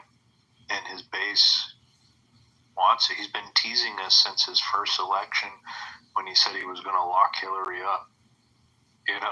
Like, the attachment, like, I've been explaining this to Matt the last couple of nights. It's like this two-tier justice system, and Trump was going to be the retribution for the little man against the guy, against the guy, right? That if he's got to follow through with that, if he doesn't follow through with that, I think it's lost. Like, I think there's going to be a set group of voters that will never vote again. They'll feel like we had our guy, we had our chance, and he didn't wreck the system. He didn't strike the elites like we thought he was going to. And he teased us since day one about locking Hillary up, and now he doesn't deliver. So, I think they're going to move on this stuff. I hope they are. And I think it'll get really good when the left starts crying, well, look, he's a dictator. He's going after his political opponents. Well, hell, his base wants this. And then we'll know real change is we're moving towards real change if he actually follows through with locking some of them up. I mean, it's got to be hundreds of people. The USAID fraud has been going on for so many fucking years. I mean, I don't even know if they have the manpower, the availability to even bring these many charges against these many people. The Stacey Abrams $2 billion funding for her nonprofit that had $100 in it. I mean, these are like, give me arrest cases, because the real punishment is the lawfare and dragging these people into court, and that bankrupts people. And the federal government is excellent at doing that. So why you can't bankrupt these people with the assets that they have and the people that they have at DOJ, or let alone IRS criminal tax investigation, IRS police. What the fuck do these people all day shake down? They shake down small businesses, go after these Democrat criminal nonprofit NGOs that took billions of dollars in USAID money and used for fucking salaries, do forensic accounting and get these people. I mean, I don't know, the IRS criminal investigations unit, put them to work. There's a lot of them in every single major city. So, I don't know if they do just drugs and other tax evasion type investigations, but I mean, let alone Hunter Biden and his problems with the IRS and those two IRS whistleblowers that came forward. I mean, no repercussions, and he gets a fucking pardon. That was the only pardon that Biden signed, right? Was that's the only one. Unbelievable. Did you see how?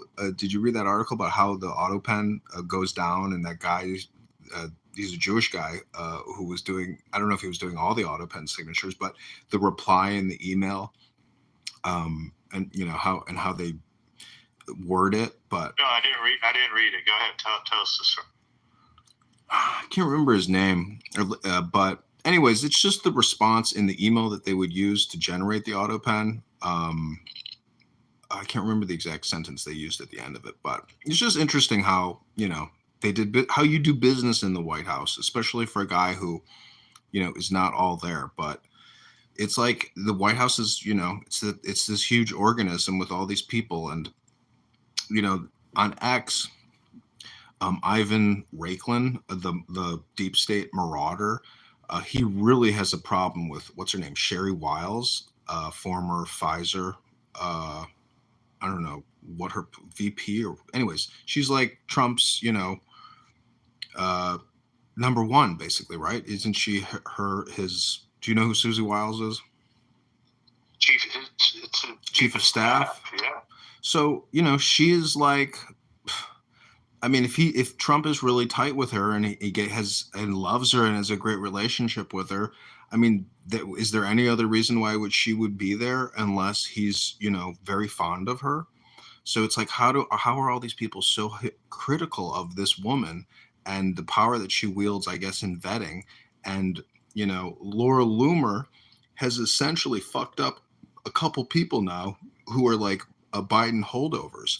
So without Laura Loomer, all these deep state cocksuckers are still there. Fucking Laura Loomer has outed a lot of pieces of shit.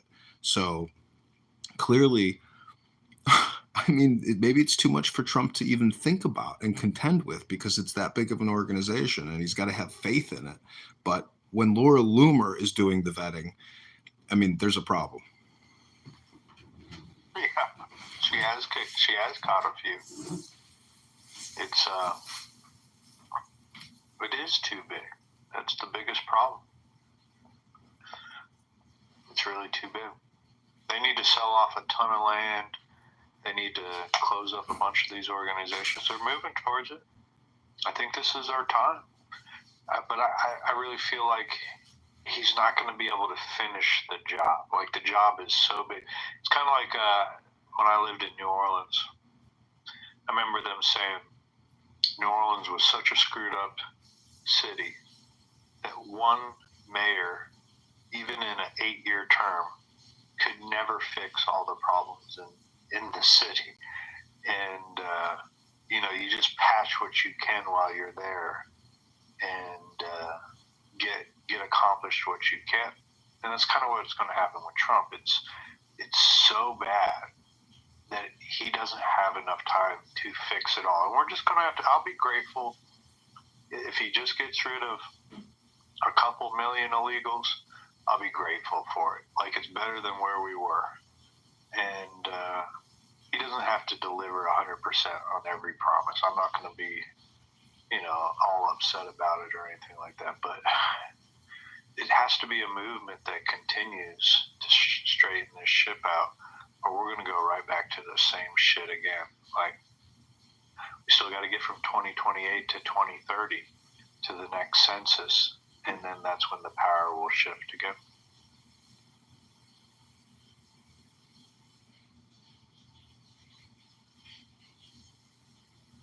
If he can ban the illegals being counted, they're challenging that now. that either ruling overturned or pass some legislation to make it where illegals won't be counted in the census moving forward. That's going to take a handful of seats from California and New York. And right away, that's could be enough right there that gives the Republicans a much better chance to continue to win the presidency in the 2030s. Like, it doesn't take many. It just takes like about another 5 or 10 seats.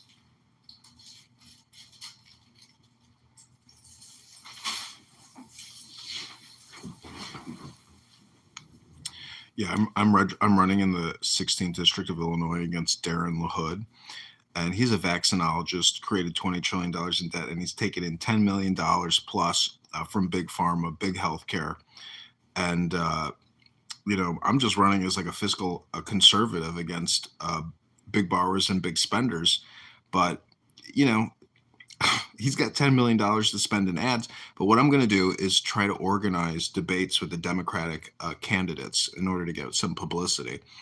So I'm going to try to get them to come on Clubhouse. I need somebody to moderate or do the debate. But I bet you these Democrats would agree to come on to a debate. But this guy has 10 million plus, and his father used to work in the Obama administration. And they're just a bunch of lawyers, but it's amazing how a lawyer can do so much business, in terms of lobbying and government involvement, even if you're in office as a congressman, either through families or just doing it. What is the clause, I guess, that supposedly prevents you from doing business as a congressperson or a senator? Do they have like an emoluments clause? And you have to be out of office in order, but because Trump got all of these reparations and paybacks from all these law firms that fucked with him with Russiagate, and he made them donate those hours and tens of millions of dollars, I guess, to pro bono work on issues that he wants, or I guess DOJ is just using them as contractors for free. Anyways, I'm trying to unseat this guy, Darren LaHood, in the 16th district, which is Rockford and Peoria, Illinois. Good job, bro. Just keep pushing at him. So it takes a lot of courage to stand out there and do that. So appreciate it. Thank you for your courage. Yeah, I mean, at $37 trillion, and the fact this guy goes uncontested, nobody's even going to run against this guy. There should be 30 people that apply to be a congressperson. It takes 15 minutes to apply on the FEC website. So that just shows you how unactivated and how uninvolved everybody is, whether it's Republican or Democrat. No, it should be a huge competition for these congressional seats, but it's not.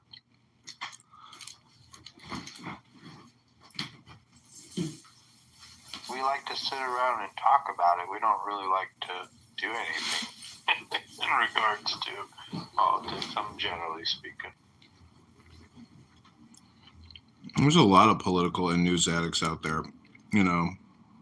Everything everybody's consumed with it, whether they admit it or not. I mean, if you're on X or Instagram and YouTube, you're gonna come across political content pushed down to you from MSNBC, Fox News, etc.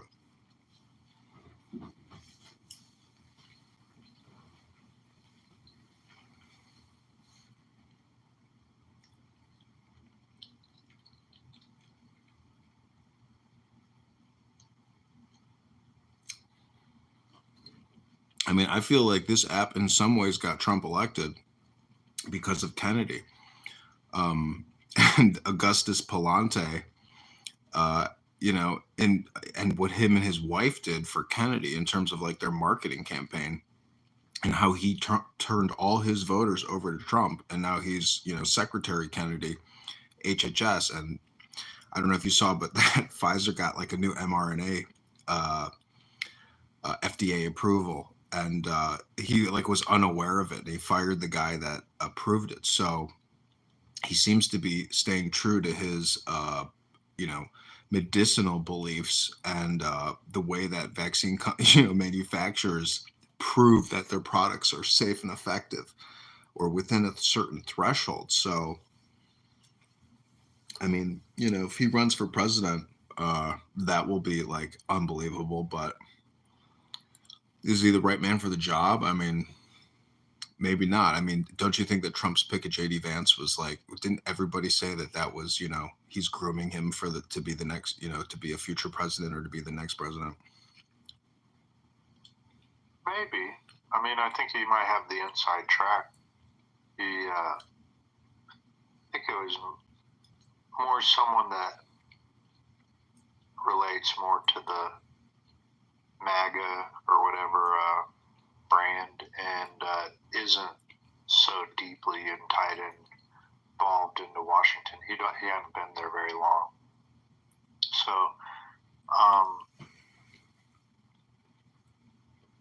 I think it's still up for grabs. I think it'll be, come 2028. It would be interesting. I mean, would Kennedy run as a Democrat again? Because he was Democrat and then went independent. That's amazing. I didn't even think about that. Yeah. So, like, I don't know if Kennedy would run as the Republican. That would be something else to see, a Kennedy registered as a Republican. No, I like what Kennedy's doing with his position and everything, getting rid of the dyes and stuff. He's doing some great stuff. And when he exposed all the vaccine stuff recently when he was interviewed by Tucker, it's just all coming to light.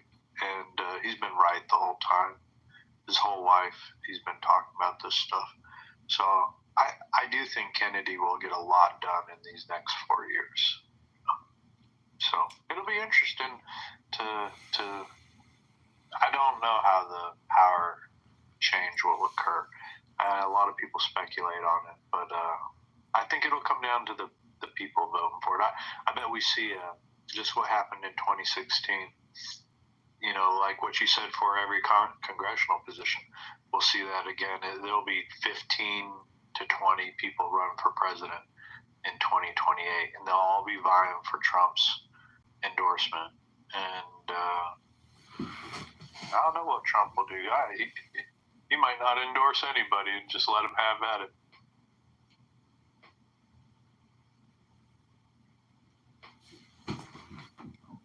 I don't know. He'll endorse somebody. That's just too valuable of an endorsement not to award on somebody that he favors. He's very he's genuine and authentic, and he loves this country. He's not gonna pull a rug or anything. I mean, but wouldn't it be funny though if Kennedy does run as a Democrat and essentially trolls the Democrats and manages to get power of the Democrat Party, because his philosophy is the true Democrat philosophy as opposed to this co-opted liberal, Marxist communist Democrat philosophy? It'd be phenomenal. That's what we need, is the Democrat Party to go through this come to Jesus moment where they have to face a classic 1990s Democrat. It would be fantastic. Coming off, working in the Trump administration and then running as a Democrat would be something, I'd never seen before. That'd be phenomenal. Do you think AOC is like one of the most is she the most powerful Democrat? I mean, in terms of star power? No, I don't think she is. I mean, a spicy Latina? Can you think of anybody more powerful than that, who has an insane amount of followers? Social media wise, maybe she is. Yeah, social media wise, but not on the Hill. She's not the most powerful. But I mean, if she runs for presidency, that is it's pre-set up for success. I mean, her platforms, her demographic. I mean, she is if you were to do sports book betting, I mean, she could probably have the best odds at a Democrat victory.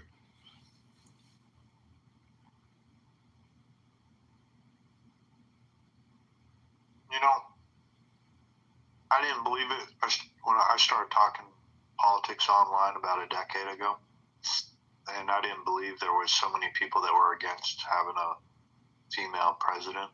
But there's a lot. There's a lot that just would write it off that they don't want a woman president. I don't know. I don't think I'll see that change here if she was. She's got to have the it factor, and she really doesn't. When she gets up on stage, her and Bernie's tour, she looks like a bumbling idiot out there. That it works well for her sycophants and for like the true believers. But is she going to be able to get out? Like, how is the optics of her getting out in front on a main stage where she's not just around, her choir? Because that's all we ever see her around. We see her around these real leftist, socialist campaign events and stuff like that.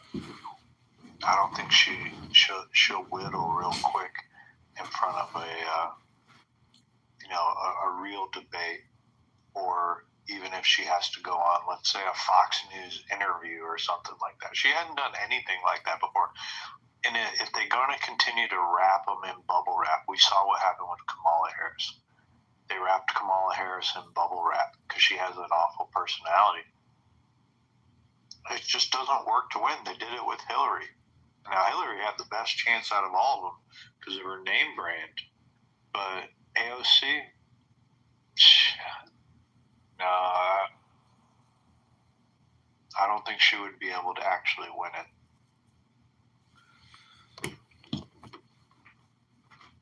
So who do you think was the optimal pick other than Kamala and Vance and Joe to begin with? But like, who would have been the optimum pick at that time for the DNC? Would have been Gavin Newsom, and who's his partner, or who would have been the optimal Democrat pick? In 2020 or in 2024? 2024.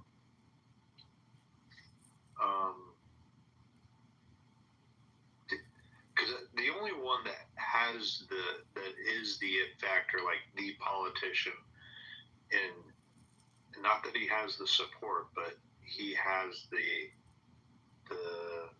ability to get up on stage and spin, is Pete Buttigieg. He's the only one that's like a real politician. He's a polished politician. Yeah, but can the American public stomach seeing two men? No fucking way. No, not at all. No, but he's the only one that's like a real. I mean, Newsom, he's he'll say anything to get elected. Newsom, that's the one advantage he has. Is he's like a Beto O'Rourke or something. They're kind of like the same type of grifter. Yeah. And Newsom plays to whatever audience he's in front of. He wants to be liked by everybody. So, I bet Newsom makes a big run at it, boy, this next time around. I think he'll have the California money behind him.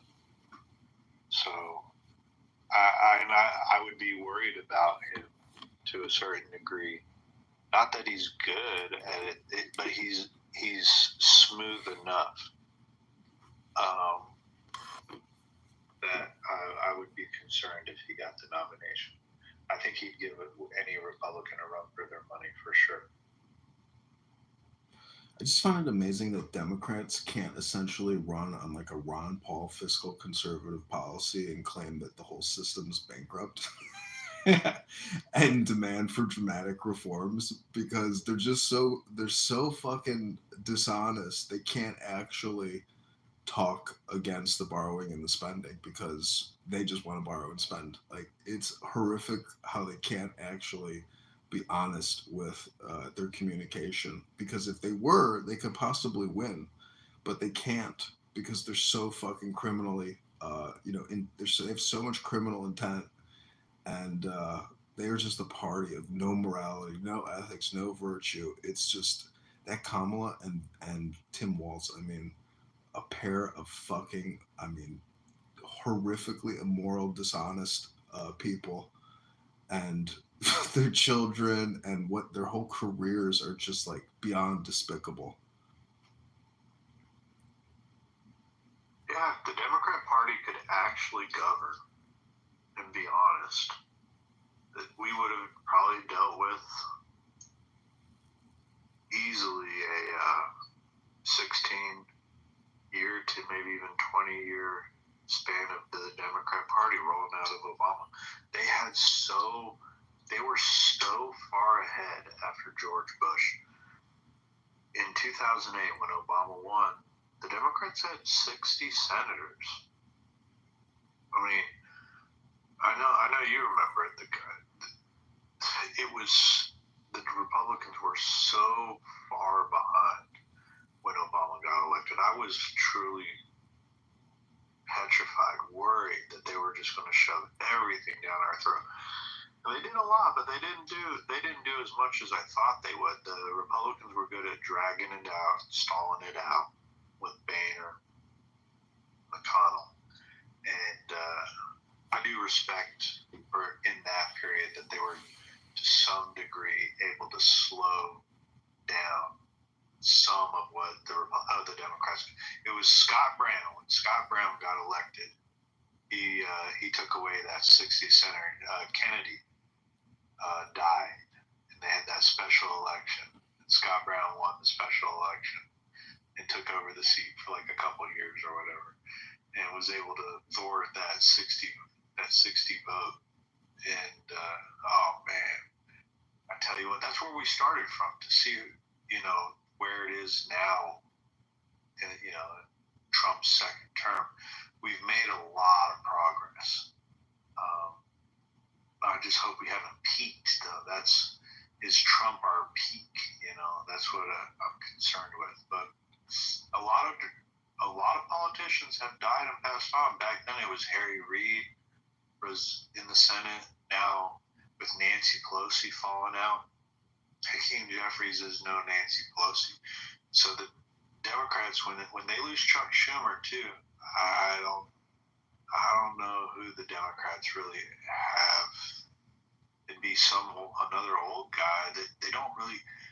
There is the Democrats do not have a strong bench at all. I mean, who do you think it has the best chance? You already said AOC, but I mean, give another one, or even who do you think would be the leader of the Senate with Chuck Schumer?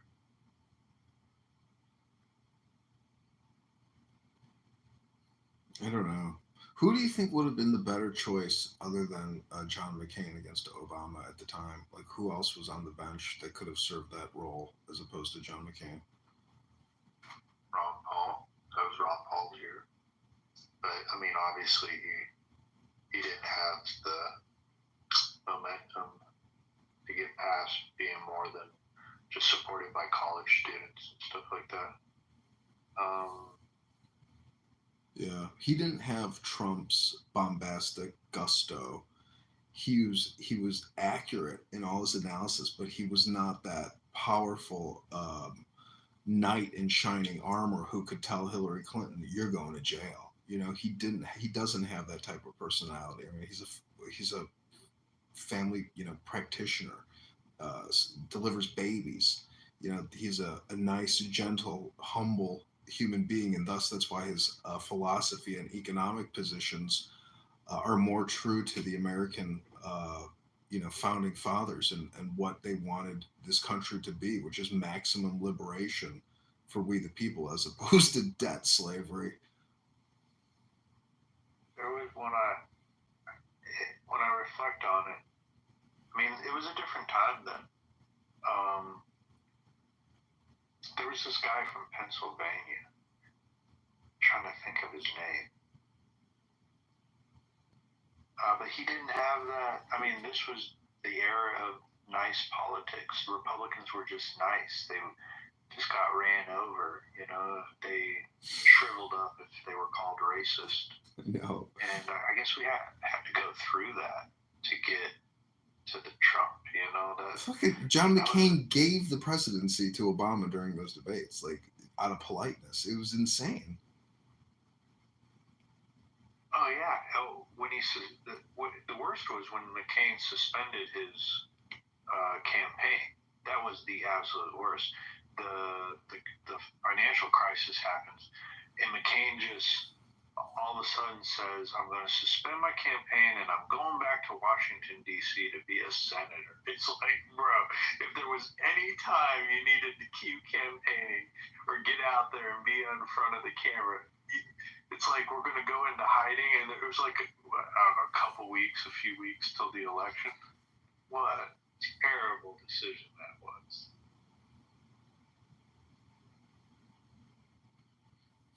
People in Chicago, Obama came to Grant Park.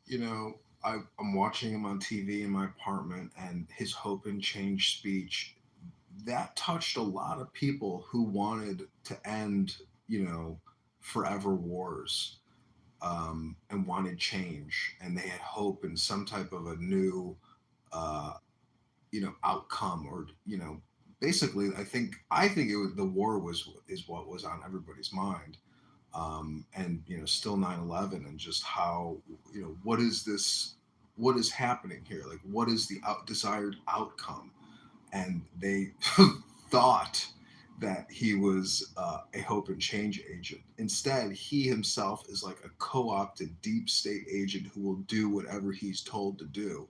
I mean, every time his lips move, he's lying. Like when he came out on that red carpet and said, "We just dumped Osama bin Laden's body off of the back of an aircraft carrier." In hindsight, do you believe what he said? I sure as hell don't believe what he said. And then that guy goes on Tucker Carlson and says he's getting blowjobs up in Gurnee, Illinois with that guy. It's like, okay, I believe a lot of this shit now. And so, talk about a fucking and now he's worth 100 million, 300 million. I mean, talk about somebody who is an actor and a charlatan who gets to become the president of the United States of America, and his relationship with George Bush, his mother's relationship in the CIA. Like, there's so many things about him that just reek of like deep state plant, and being a proficient actor, and great gifted speaker to essentially pull the rug on the American people as a double agent of like an internal double agent. A lot of people were very suspicious of him, but there he is, an American president. Larry Sinclair, will never forget it. Smoked crack, gave Obama a blowjob. That was a big deal when that came out. Yeah, Wayne Allen Root. He's a journalist for Breitbart. I think it's Breitbart, isn't it?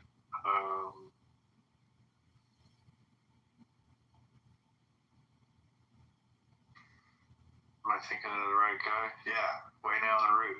He's a journalist. He went Breitbart. Yeah, he went to Columbia and is allegedly in the class, the graduating class that Obama was supposed to be in, and they went. So Obama has that's where he allegedly went for law school, was Columbia, and Wayne Allen Root is supposed to, like, that's his class, and he says he knew every single person, or knew of them, knew their name in that graduating class, except Barack Obama. Barack Obama was not, like, even though that's what his biography says, he doesn't, for the life of him, he can't, and he has spoken to 30 or 40 or 50 of his classmates, and no one actually remembers Barack Obama at Columbia. So it was certainly a fabricated story. This was prior to the social media and stuff. It was just the right timing. I don't know if they'd be able to pull it off again like that with Barack Obama, because there's a lot of questions to his upbringing, is raising and things like that. I mean, if there's a definition of a Manchurian candidate, it's pretty damn accurate for Barack Obama. He was certainly what he sold himself as. I mean, obviously now hindsight is 2020. It's easy to tell he was not what he sold himself as, and so many people recognize it today.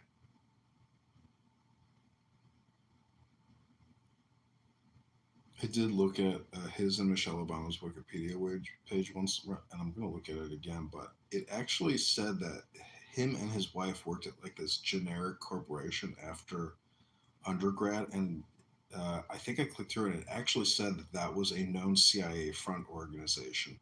So, like, I don't know if him and his wife were recruited right out of undergrad, but let me see where it says in his early life and career.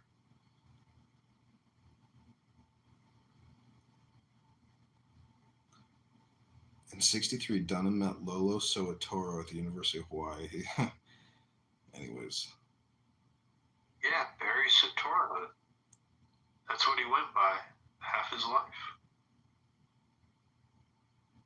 In 1981, Obama made his first public speech calling for Occidental to participate in the disinvestment from South Africa in response to that nation's policy of apartheid. He graduated with a Bachelor of Arts in 1983 with a 3.7. This is after graduating, Obama worked for about a year at the Business International Corporation. That's the front group for the CIA, Business International Corp. A publishing and advisory firm dedicated to assisting American companies in operating abroad. It was founded in 1953. It organized conferences and worked with major corps. Former President Barack Obama worked there as a financial researcher after graduating from Columbia. In 1986, Business International was acquired by Economist Group in London, and it eventually merged with Economist Intelligence Unit. Business International was linked to the Central Intelligence Agency. It's right there on his fucking Wikipedia page. Isn't that wild? I'm literally not making this up. You can look at it. It's underneath college and research jobs in his Wikipedia page.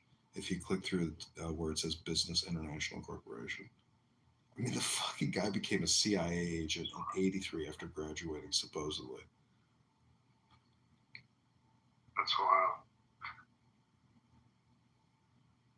I mean, ask any Democrat on this platform if Barack Obama's first job was with the CIA, and they'll say, maybe, motherfucker, I don't know.